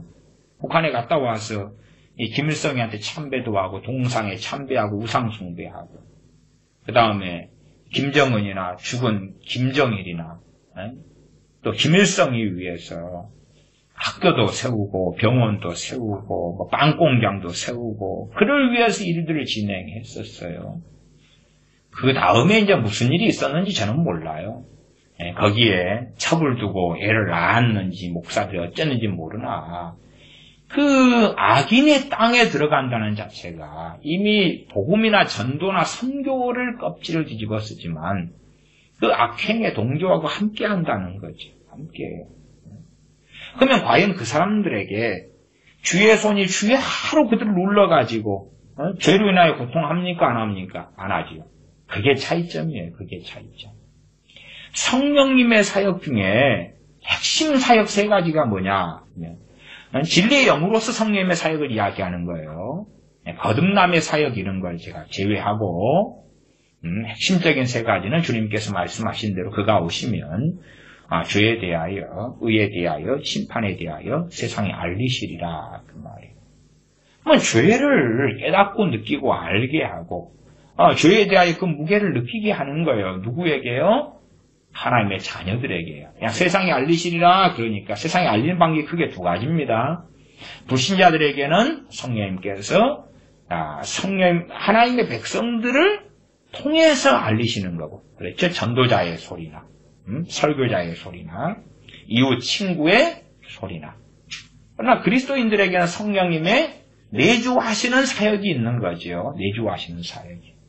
그런데 북한에 갔다 와서 별짓을 다한 목사들이 혹시 커밍아웃을 했는가 그 말이에요. 공적으로 갔으면 공적인 회개가 필요해요. 사적인 죄면 사적인 회개만 하면 되고 공적인 공의는 공적인 회개가 필요하고 커밍아웃은 했는가 그 말이에요.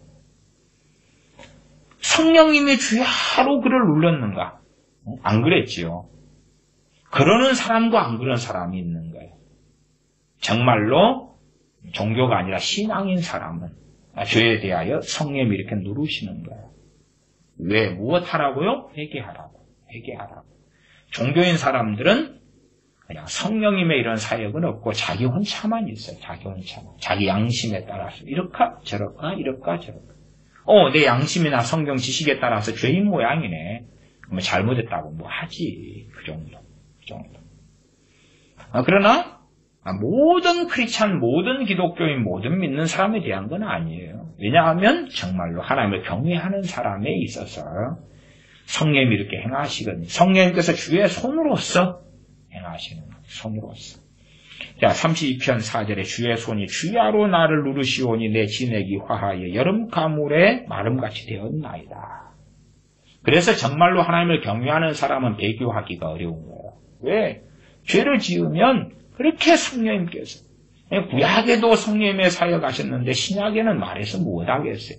십자가가 주님의 피가 지불되었는데 성령님의 사역은 더 놀라워야 되죠. 그러나 지금은 그러한 성령님의 사역을 볼 일이 별로 없고 누릴 일이 별로 없다는 것이 단식의 시대가 되었다는 이야기가 되겠지요. 5절 내가 이르기를 내 허물을 여호와께 자복하리라 하고 주께 내 죄를 아뢰고 내 죄악을 숨기지 아니하였더니 그 주께서 내 죄의 악을 사하셨나이다. 고백하고 회개하고 용서받고 용서받는 거 어떻게 하느냐? 성령님을 통해서 알죠. 성령님을 통해서 죄를 더 회개하려고 더 가슴을 치고 통곡하려는데 성령님께서 그만하라 하시는 거죠. 뭐 그만하라 이런 내적 음성을 들릴 수도 있지만 그러나 그 죄에 대한 탄식과 슬픔을 걷어버리시지. 걷어버리실 때가 더 많죠. 성령님께서 평안을 주시고 죄에 대한 탄식을 안 하게 하시고 또 어떨 때는 극단적으로는 성령님께 내적 음성으로 이제 되었다. 그만해라. 그러실 때도 있다는 것을 저는 압니다. 어쨌든 정말 그리스도인들에게 중요한 하나님의 백성들, 참된 신앙인들에게 중요한 것은 죄의 문제, 회개의 문제, 하나님께 용서받는 문제죠. 그래서 32편 1절부터 5절까지가 그런 이야기죠. 6절로 가면 이로 인하여 무릇 경건한 자는 주를 만날 기회를 타서 주께 기도할지라. 주를 만날 기회를 타서 기도해라. 내가 뭔가 부족해서, 뭔가를 덜 소유해서, 뭔가의 복지와 행복이 없어서가 아니라, 무릇 경건한 자는, 경건은 하나님을 경외하는 사람, 하나님 중심의 사람. 어디서부터요? 마음에서부터. 하나님을 경외하는 사람. 하나님을 경외하는 사람. 참 한국은 자녀에 대한 우상숭배가 굉장히 심해가지고 자녀 중심으로 삶을 사는데 너무 익숙하지. 또 여자분들은 남편 중심, 자녀 중심. 물론 자녀 중심, 남편 중심도 좋은 거예요. 좋은 건데 더 중요한 게 있다 그 말이에요. 더 중요한 게 하나님 중심이야. 하나님 중심. 하나님 중심의 가치관, 삶, 선택, 판단, 생각. 경건한 자의 것이 경건한 자의 것. 그러나 그러한 경건한 사람을 유감스럽게 찾기는 아주 어렵습니다. 아주 어려워요. 어떻게 하면 남편도 그렇죠. 내 자녀들, 식구들 데리고 여행할까, 즐겁게 할까, 재미나게 할까, 행복하게 할까 그런 거지.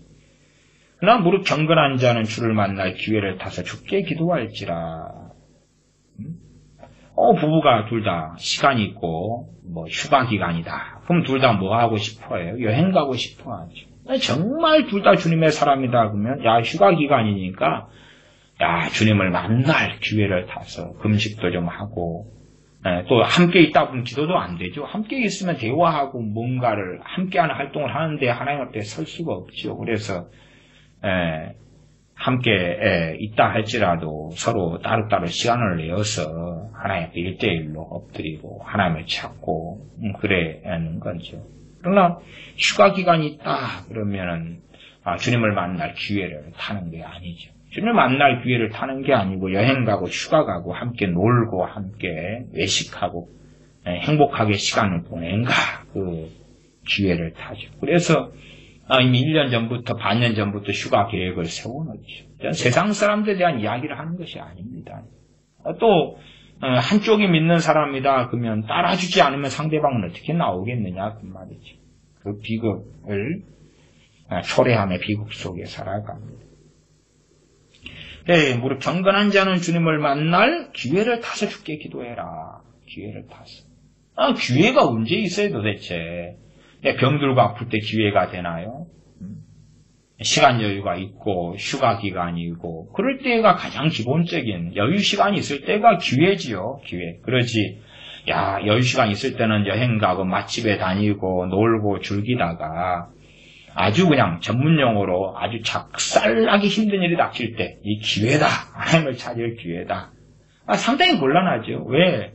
너무 힘들 때는 하나님을 찾을 정신머리도 없어요. 찾는다 그래도 이미 마음의 절망과 근심과 두려움과 염려가 깊이 들어와가지고 기도도 안 돼요. 기도도 안 돼요. 예? 자식이 병들어가지고 아파서 그냥 끙끙대는데 걱정이 되지 기도가 되냐고 말이에요. 기도를 가장한 걱정을 하는 거죠. 그런 거예요. 그러니까 사람들은 성경을 보면서 자의적으로 보는 거예요. 제가 해석하고 설명하는 게 다 맞다는 이야기는 아닙니다. 그러나 아니 당연하게 상식적으로 주님을 만날 기회를 가져라 그러면 그런 날이 어떤 날이겠어요. 내가 여유가 있고 시간이 있고 그럴 때예요. 그럴 때 주님을 만날 기회를 가지는 거예요. 야, 시간 있고 여유가 있으니까 여행 가고 놀러 가고 드라이브 가고 그냥 쇼핑하러 가고 밥 사 먹고 하고 그러면은 그 사람은 스스로 증명한 거죠. 나는 경건한 사람이 아니다. 나는 하나님을 경외하는 사람이 아니다고 증명해버린 거예요. 증명해버린 거. 야, 내가 나중에는 바빠가지고 기도할 시간이 없을 것 같아. 그러면 지금 아주 안 바쁠 때 기도를 해야지. 아, 나중에는 하나님 말씀을 상고할 시간이 없을 것 같아. 시간이 있을 때 성경 일독이라도 해놔야지. 그래서 일하다 보면 말씀을 읽어놨고 마음속에 담아놨으니까 일하다가 떠오르고 그러잖아요. 그래서 과거에도 핍박받는 교회 시대 같은 때에도 지금처럼 성경을 손에 쥐고 다니고 그렇게 못했고 또 그렇게 할 수 있는 시대가 아니었기 때문에 말씀을 자꾸 마음에 담아두는 거예요. 담아두니까 길을 갈 때, 여행할 때에 여행도 불가피한 여행을 이야기하는 것입니다. 지금이야 차로 쉥하게 가지만 어디 친척 집에 간다, 시댁에 간다 그러면 30km를 걸어가고 이럴 때 말이에요. 그럴 때에 말씀이 마음에 있기 때문에 상고가 되고 생각이 되고 맴돌고 그러죠. 무릇 경건한 자는 주를 만날 기회를 타서 주께 기도할지라. 그래서 32편 6절에 보면 이로 인하여 이렇게 나오지. 이로 인하여. 이는 앞에 뭐요? 죄, 회개, 하나님 용서지요. 이런 것들. 그럼 그 전에 이제 무엇 하는 거예요? 이런 일들 때문에 경건한 자가 하나님을 만날 기회를 타서 기도하고 하나님을 섬기고 그렇게 할 때에 그런 거예요. 저는 선우를 바꿔서 이해를 하시는 게 좋다고 봅니다. 그렇게 하나님을 평상시에 가까이 하고 먼저 하고 앞세웠을 때에 죄에 대하여 예민하고 깨닫고 또한 성령님께서 죄에 대하여 누르시고 알게 해주시고 회개하도록 이끌어 주시는 거예요. 경건한 사람은 하나님께 나아갈 기회들이 있을 때에 이걸 잘 선용하는 거예요. 그러나 그렇지 않은 사람은 막바지에 다를 때 고통과 고난과 어려움과 잘못된 선택과 비극과 어떤 걸 초래할 때에 그때 아이고 살려주세요. 시간이 있을 때는 자기를 위하여 다 써버리고 여유가 있을 때는 자기를 즐겁게 하기 위하여 다 사용해버리고 이제 무슨 문제가 생겼을 때에 아이고 주여 그런 이야기를 하고 있는 게 아니란 말이에요. 이게 사람들이 고난당하고 고통당하고 어려움 당했냐 그러면 하나님께 기도해라 그렇게 성경을 해석하는데 앞에 1절, 2절, 3절, 4절에 죄에 대한 고통, 회개, 하나님 용서에 대한 말씀하면서 이로 인하여 이걸로 인하여 우리가 죄를 어느 때 되면 짓잖아요. 그러나 죄 지을 때 하나님의 도우심과 성령의 역사하심과 죄를 깨닫고 회개할 수 있도록 도우시는 그 역사가 나타나야지 죄의 사함이 나타나거든요. 그러나 모든 크리스찬들이라고 하는 사람들이 그러느냐? 안 그래요. 누구에게 그래요? 경건한 사람에게. 경건한 사람은 뭐 하느냐? 때가 있을 때 기회를 타서 하나님께 나아가고 기도한다 그 말이에요. 그래서 6절 하반절에 진실로 홍수가 범람할지라도 저에게 미치지 못하리이다. 자, 홍수가 범람하는 게 뭐예요? 내가 감당하지 못하는 죄를 지고 그런 삶을 산다 그 말이에요. 어느 때 되면 다윗처럼 바세바 간음하고 우리아를 살인하고 죽이고 그런 것처럼 어느 때에 그러나 하나님께 나아가도록 주의 손이 주의 하루 누르시고 회개하도록 이끌어 가시는 그래서 파멸과 멸망으로 배교로 끝나지 않게 도와주시는 거예요. 저는 이런 것을 설교할 때 옛날 설교도 그런 면에서는 보통 하나님 앞에서 좀 기도를 저축해놔라. 보통 사람이 쓰는 이상한 방식의 저축은 아니에요. 또 그런 건 아니에요. 32편 7절로 갑니다. 주는 나의 은신처이오니 환난에서 나를 보호하시고 구원의 노래로 나를 애우시리이다. 주는 나의 은신처다. 은신처 피난처다는 이야기. 피난처다. 주는 나의 피난처시다. 이것이 정말 말뿐일까? 아니면 어떤 A라는 사람이 주님은 나의 피난처이십니다. 은신처이십니다. 고백했는데 하나님도 맞다. 나도 맞다. 그래, 너가 나를 은신처로 피난처로 삼는 사람인 줄 내가 인정한다. 그런 사람이 있을 거고, 주는 나의 은신처십니다. 하나님은 나 인정 못해. 인정 못해. 이게 사람들은 액면 그대로 이 말씀을 자기 것을 끌고 올라 그래요. 주님은 나의 은신처 피난처이십니다. 그것을 말씀에는 적어졌는데 이 말씀에 해당되는 사람이 되어서 그 사람의 레마가 될 수 있을 것이냐? 아니면 해당이 안 되냐? 많은 사람에게는 해당이 안 됩니다. 해당이 안 돼요. 감스럽게도 모든 기독교인들이 이 말씀은 내 거야. 내 것이야. 주는 나의 은신처이오니 은신처입니다. 아멘. 은신처는 뭐 하는 곳이에요? 피난하고 숨는 곳이지요. 전쟁의 은신처, 핵폭탄이 떨어졌을 때 은신처가 있고, 아니면 과거 6.25 사변이 벌어졌을 때 은신처가 있고, 다락방이 있고, 숨는 곳이 있고, 그랬잖아요. 근데 하나님은 은신처로 삼는다. 그러는데, 하나님께서 인정하시냐? 인정하시냐? 이게, 종교에는 뭐예요? 그냥 내 걸로 갖다 쓰는 거예요. 평상시에는 자기 정욕대로 살다가, 자기 끌리는 대로, 정욕대로, 마음대로 살다가, 어려움 닥치며 성경을 들이밀면서, 주는 나의 은신처 아닙니까? 그래, 나를 숨겨주셔야 되지요. 그래, 주장하는 거예요. 그러나, 사실은 경건한 사람에게 대한 이야기예요. 그 앞에 32편 6절이 경건한 자는, 무릇 경건한 자는. 그런 사람이 고백하는 거예요. 주는 나의 은신처이오니 환난에서 나를 보호하시고 구원의 노래로 나를 애우시리이다. 이 시편의 좋은 말씀들은 다 갖다 쓰려는 사람들이 많아요. 갖다 쓰려는. 그래서 안심하고 평안한 거예요. 시편을 어떤 목사들이 설교할 때 되면 바로 당신들 것이에요. 마음껏 갖다 쓰세요. 이거 시편을 낭송하고 암송하고 읽고 읊조리세요. 그러면 당신들 거예요. 갖다 써요. 마음대로 갖다 써요. 이 성경 66권은 하나님이 주신 약속의 말씀이에요. 그 마음대로 갖다 쓰세요. 마음대로. 좋은 거 다 갖다가 쓰세요. 암송하고 쓰고 당신들 거예요. 하나님께 내밀고 주장하면 이건 약속음하고 똑같아가지고 하나님이 들어줄 수밖에 없어요. 이건 하나님의 직통 사인하고 똑같아가지고 이거 성경 들이밀면 하나님이 알았다 내가 까먹었는데 나를 생각나게 해주었구나.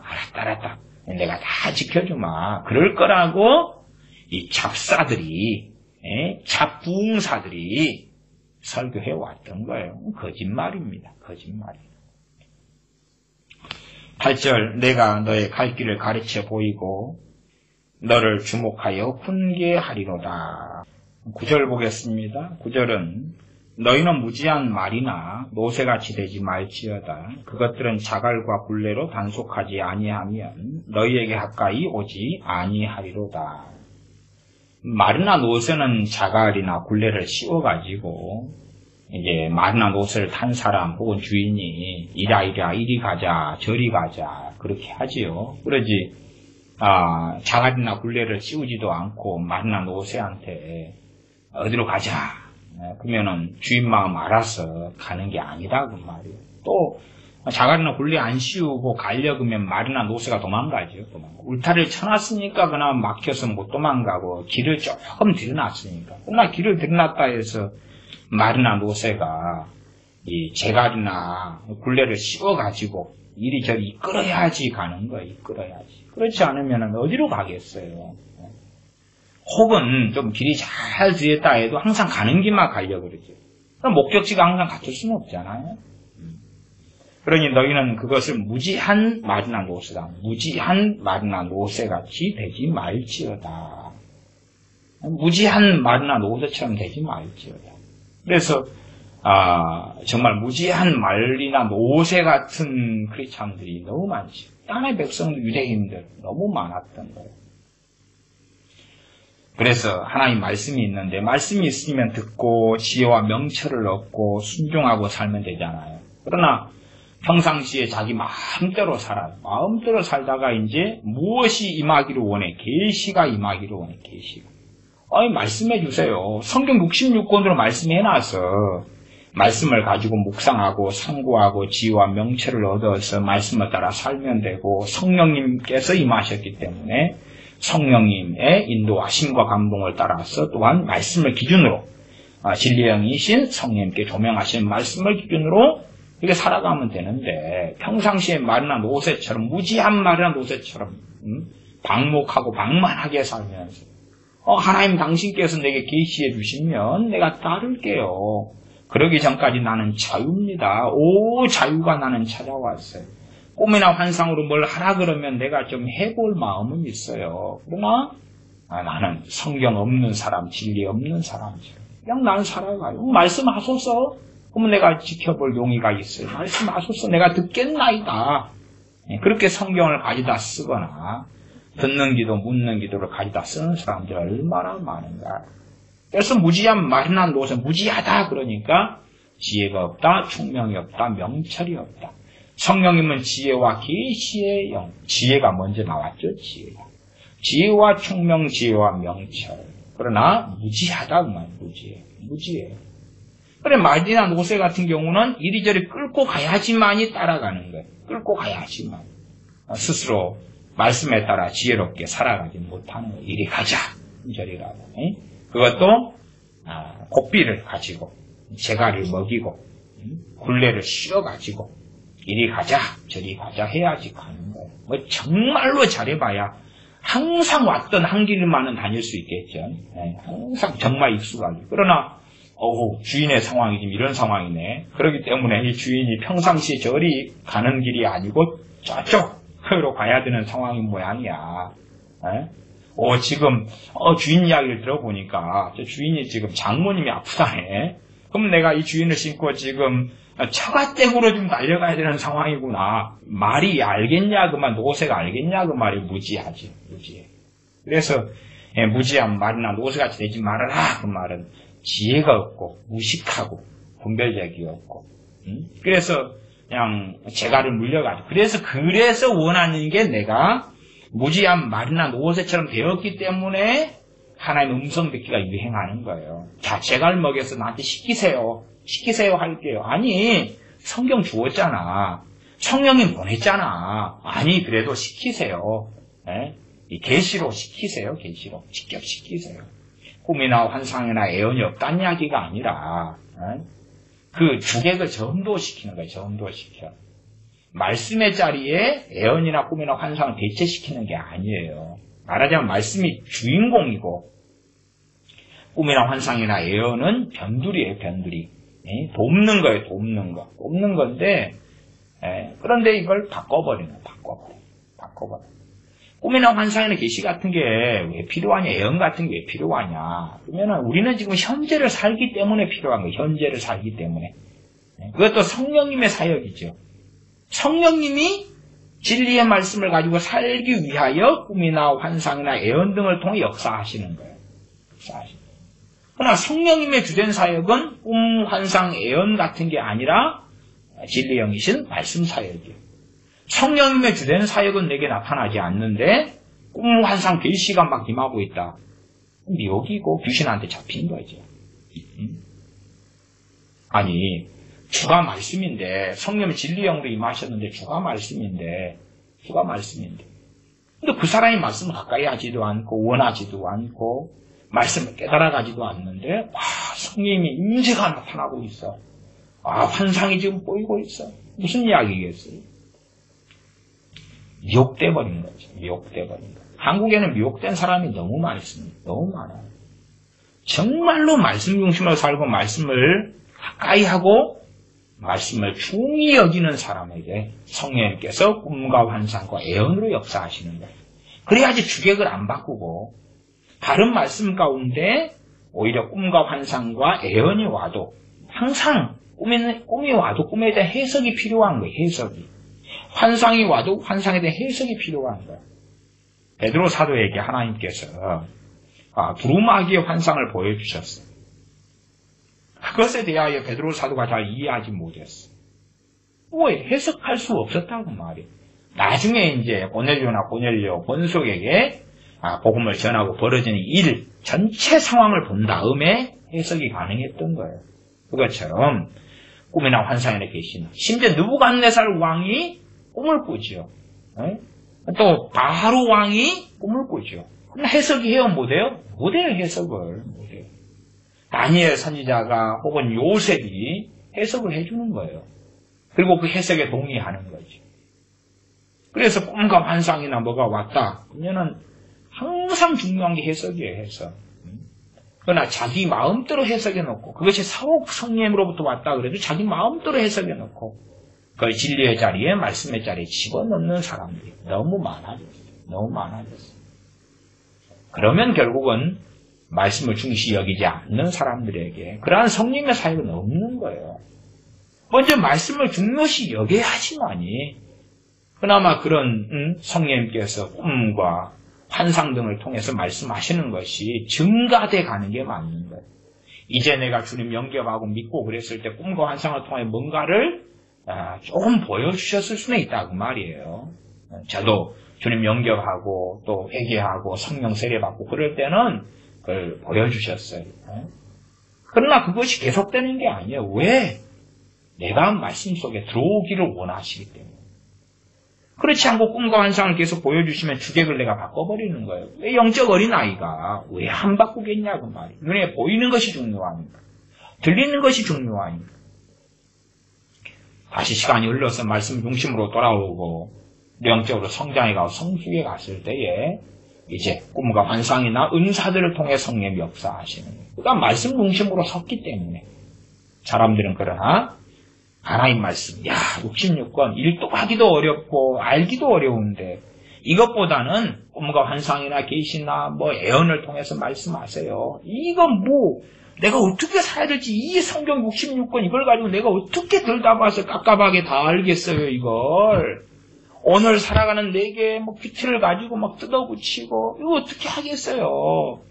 그러니까 직접적으로 꿈을 통해서 오늘 할 일을 가르쳐주고 하나님의 음성을 통해서 내일 할 걸 가르쳐주고 내 자식을 지금 학교에 보내야 되는데 어느 학교가 좋은지 내가 판단이 안 서니까 꿈이나 환상 등을 통하여 어느 학교로 가는 모습을 보여주고 그렇게 해달라 그러는 거지. 꼭 수능 공부를 하나도 안 한 다음에 이제 계시를 통해서 수능 답을 보여달라. 그것이요. 보여달라. 수능 공부를 하려면 하루아침에 안 되잖아요. 시간이 많이 필요하잖아요.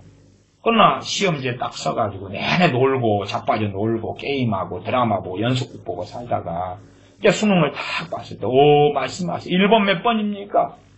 볼펜을 굴리든지 아니면 무당한테 방울을 빌려와서 흔들든지 물론 수능 감독관한테 쫓겨날 것입니다만 흔들면 몇 번인고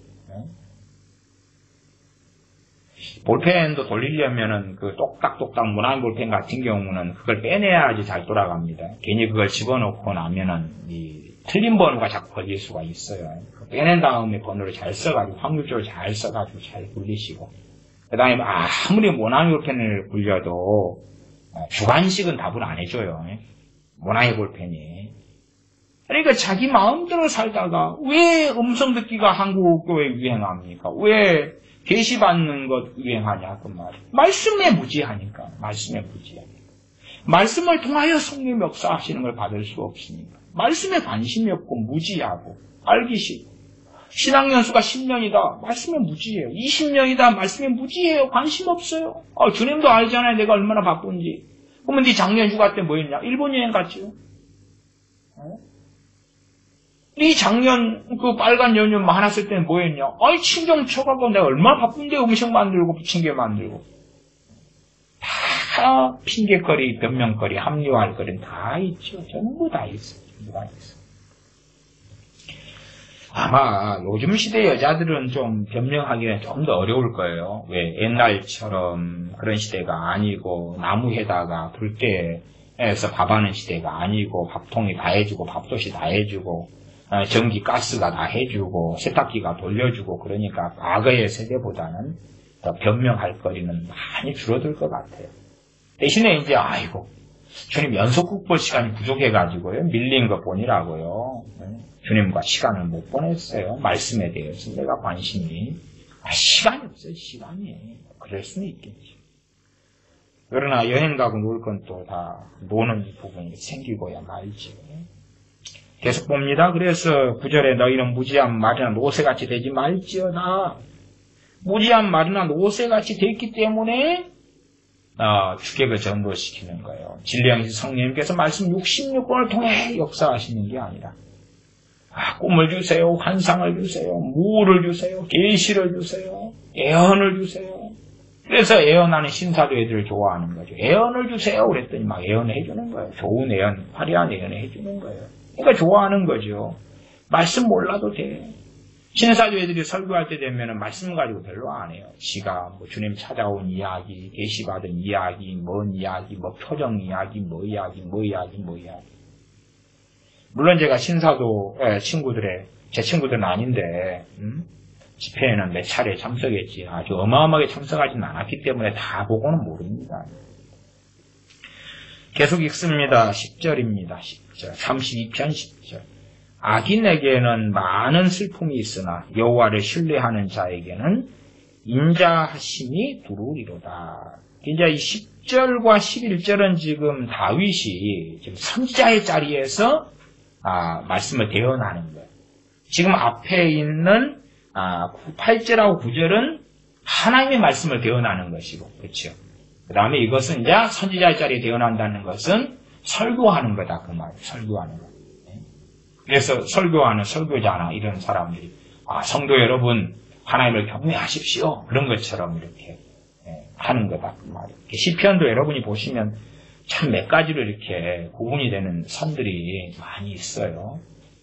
10절 다시 읽습니다. 악인에게는 많은 슬픔이 있으나 여호와를 신뢰하는 자에게는 인자하심이 두루리로다. 성경도 항상 내로남불하면 저 사람 부자야, 잘 나가, 성공했어, 슬픔이 없네. 저 사람은 바로 악인이 아니야. 이 결론이 나오면 되잖아요. 뭐예요? 지금 문재인이 정권 잡을 때는 주사파 애들이나 이제 데모하는 애들, 이런 좌파 애들이 전부 다 중요직에 다 차지했잖아요. 이제 슬픔이 있어요, 기쁨이 있어요. 기쁨이 있지. 주사파 애들이 팔이 안으로 굽는다고 지그들이 하는 악행들은 다 아무것도 아닌 것처럼 언론을 통해 덮어버려요. 그러니까 말씀은 악인에게는 많은 슬픔이 있다 그러는데 쟤들한테 장관이 되고 어디 중요 요직에 앉는 거 보니까 악인이 아닌 모양이요. 아닌 모양이야. 그러죠. 생각해 보십시오. 부자하고 나사로가 있어요. 자, 부자는 뭐 하다가 죽었어요? 부자도 병들어 죽었는데 잔치하고 파티하고 하다가 죽었어요. 그러니까 부자가 잔치하고 파티했는데 부자는 많은 슬픔은 어디 있나요? 슬픔 어디서 당했죠? 음부에서. 지옥에서 고통받았지. 그러니까 성경을 자기 마음대로 해석하면 그래서 교회 장로님 부자하네요. 돈 많아요. 평안하시네. 사업 잘 되시네. 선인이시구만요. 슬픔이 없네. 슬픔이 없네. 그럼 거꾸로 이제 부자와 나사로 보면 나사로는 악인인 거예요. 왜? 많은 슬픔이 있잖아요. 병들어 헌데를 앓고 종기가 막 생기고 피고름이 나고 개가 와서 핥고 먹을 것이 없어서 죽어라고 그러다 깨. 그렇죠? 그러니까 성경이 있으면 말씀이 있으면 말씀을 이걸 가지고 좀 해석을 좀 얼마라도 좀 더 바르게 하려면 성경 전체를 두루두루 살피는 거야. 두루두루 살피는 거야. 히브리서 11장에 믿음 때문에 유리 걸식하고 투굴에 아멜에 유리하고 막 그러면 많은 슬픔이 있는 거 아니에요. 세상적인 관점으로. 세상적인 관점은 많은 슬픔이 있잖아요. 그러나 지금 여기 말씀하고는 지금 다른 거단 말이에요. 다른 거예요. 그들은 주님을 위한 고난을 당한 거예요. 슬픔이 아니라 주님을 위한 고난을 당한 거예요. 또 세상적인 슬픔은 당했으나 그것이 영광의 멸류관이 되는 거예요. 다른 거지요. 다른 거예요. 악인에게는 많은 슬픔이 있으나 이 시편에는 악인의 형통 말씀도 나와요. 악인의 형통. 원하는 것보다 더 많이 주어지고 더 많이 얻고 병들지도 않고 평안히 늙어지고 이런 것들이 굉장히 많아요. 그러면 악인에게는 많은 슬픔이 있다. 이 말씀은 진리인데 이 땅에서 이루어지지 않을 때가 많다. 그 말이에요. 결국 심판대에서고 지옥에서 영원한 고통을 받을 때에 이 말씀이 얼마나 진리인가, 얼마나 확실한가, 1.1획도 변함이 없는가를 어느 때 되면 직시하고 보게 될 것이다. 여호와를 신뢰하는 자에게는 인자하심이 두루리로다. 그 인자하심, 그 자비하심이 언제 두루느냐? 여호와를 신뢰하는 자에게 언제 두루느냐? 선악간에 모든 자가 다 심판대에 섰을 때에, 그때에 그리스도 예수, 그리스도를 믿고 따르는 사람들은 그때에 여호와의 인자하심이 정말로 하나님을 신뢰하고 의지하고 믿고 살아왔던 사람들에게 그 무서운 심판대에 섰을 때에 인자하심이 두르는 것을 정확하게 경험하겠지. 이 땅에 살아가면서도 하나님을 신뢰하는 사람들에게 하나님의 인자하심이 두르는 것을 그들은 경험할 것입니다. 그러나 세상 사람들이 바라보는 관점에서 인자하심이 아닐 수는 있어요. 아닐 수 있어요. 세상 사람들이 바라보는 인자하심은 뭐겠어요? 부귀영화가 주어지고 부귀영화까지는 아니어도 뭐 번듯한 집이나 아파트가 주어지고 노후 걱정 없이 편하게 살고 자식이 자자손손이 잘 되는 걸 보고 그러는 것이 인자하심이겠죠. 그것하고는 다를 수 있다. 그 말이에요. 얼마든지. 11절 너희 의인들아 여호와를 기뻐하며 즐거워할지어다. 마음이 정직한 너희들아 다 즐거이 외칠지어다. 제가 성경에 의인 이야기를 하니까 어떤 분들은 아니 의인이 어디 있단 말입니까? 다 죄인이지. 제가, 당신께서는 성경을 안 보시는 모양입니다. 의인들 나왔으면 의인이 있지. 성경을 제대로 안 보니까 희한한 이야기를 하시는 거예요. 희한한 이야기.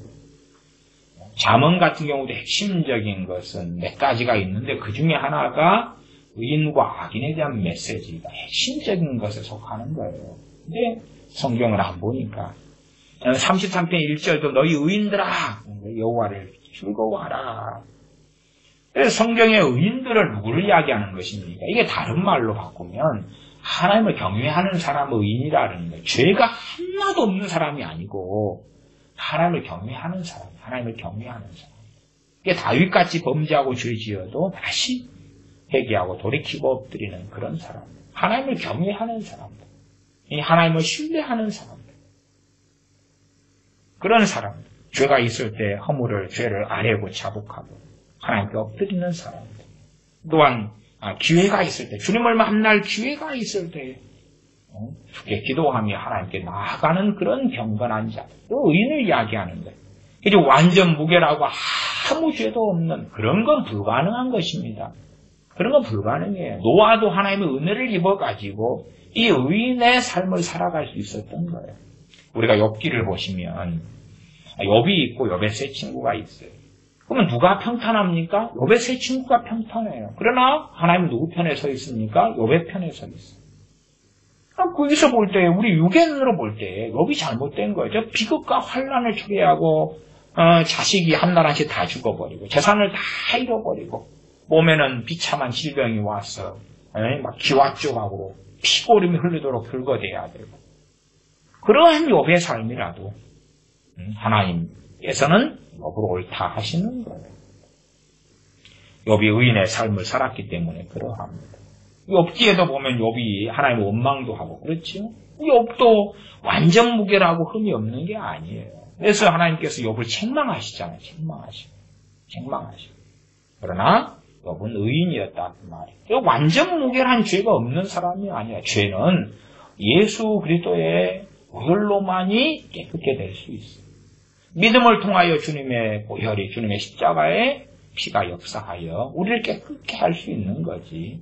내 스스로 죄를 씻어낼 수 없는 거예요. 구약에도 사실은 회개가 가능했던 것은 구약으로서는 오실 메시아가 흘리실 피가 있었기 때문에 그래서 가능했다. 그것을 이해해야 돼요. 왜냐하면 구약의 성막이나 구약의 이런 제사 등이 오실 메시아의 모형이었다. 그림자였다는 것은 신약 성경에서 명시적으로 확언하고 확증하고 있는 바가 됩니다. 11절 너희 의인들아 여호와를 기뻐하며 즐거워할지어다. 하나님을 기뻐하고 즐거워한다. 이것은 단지 찬양할 때 그렇게 하는 쇼만을 이야기하는 게 아닙니다. 찬양하는 시간에 잠깐 내가 하나님을 기뻐하고 즐거워하는 척하는 게 아니라 마음의 진짜 즐거움은 마음에 남아있죠. 마음에 남아있어요. 우리가 연속극을 보았다. 근데 정말로 행복한 장면을 목격했다. 그러면은 연속극 드라마 끝난 다음에 계속 생각하잖아요. 영화를 봤는데 너무 감동적인 장면이 있었다. 그러면 계속 생각하잖아요. 그런 것처럼 여호와를 기뻐하고 즐거워할지어다. 그러면 정말로 하나님을 기뻐하고 즐거워하면서 마음에 담아두고 그리고 내 생활 가운데 자주 생각하고 떠올리고 하나님의 살아계심이 하나님의 우리의 창조주 되심이 하나님께서 우리의 예수 그리스도로 인하여 우리의 아버지 되심이 우리의 기쁨이 되고 우리의 즐거움이 되고 그렇게 너희 의인들아 여호와를 기뻐하고 즐거워하라. 즐거워할지어다. 명령하고 마음이 정직한 너희들아 다 즐거워 외칠지어다. 마음이 정직한 너희들아. 지금 시대는 거짓이 난무하기 때문에 마음이 정직한 너희들아 그러면은 누가 얼마나 해당되겠느냐 그 말. 정직의 기준은 정직, 바르게 올바르게 올바른 바를 정자 정직할 직자 바른. 근데 이 정직의 기준은 하나님 말씀이에요. 정직의 기준. 세상에서 그냥 솔직하다 사실을 사실대로 말한다 그게 아니라 성경에서 정직은 진리를 기준으로 정직을 이야기하는 거예요. 세상에서 정직의 개념은 사실을 기준으로 이야기하는 거고 성경에서 정직은 진리의 말씀을 기준으로 하는 거예요. 차이예요. 사실을 포괄한 것이 진리고 이게 사실보다 말할 수 없는 높은 차원이 진리다 그 말이에요. 진리가. 그래서 예수 그리스도의 사람들은 사실 그건 맞은 건 맞다. 틀린 건 틀리다. 옳다 하면 옳다. 아니다 하면 아니다가 기본이고 그러나 그렇다 해서 성경에 정직한 사람은 아니에요. 진리의 말씀을 따라 살아가는 사람이 정직한 사람. 그런 사람을 다른 말로 의인이다. 하나님을 경외하는 사람이라고 말씀하는 겁니다. 참으로 예수 그리스도의 사람들은 하나님을 경외하는 사람, 의인들, 하나님을 기뻐하는 사람들, 또한 하나님께서 기뻐하시는 사람들. 그런 사람들이 주님께서 재림하실 때에 그런 사람들이 휴거가 되고 그런 사람들이 주님 앞에 인정받고 그런 사람들이 하나님께서 은신처 피난처가 되어주시고 환난 때에 그런 사람들에게 하나님께서 피난처가 되어주신다는 것은 명확한 말씀입니다.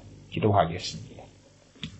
아버지 하나님, 나날이 갈수록 우리들은 참된 믿음과 신앙에서 떠나서 종교인이 되어져 가고 종교로 변해갑니다. 그리하여 기도하고 예배 드릴 때만 하나님이 계시고 그 외에는 하나님이 계시지 않는 삶을 살아가며 마치 어떠한 선택의 상황에서는 내가 불리하면 하나님을 찾지만 내가 유리할 때는 하나님 없는 그러한 길을 걸어갑니다.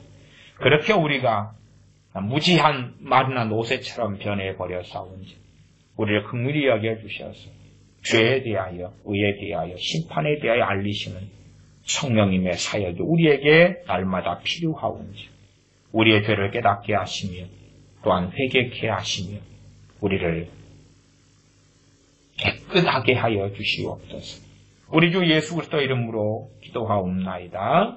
아멘.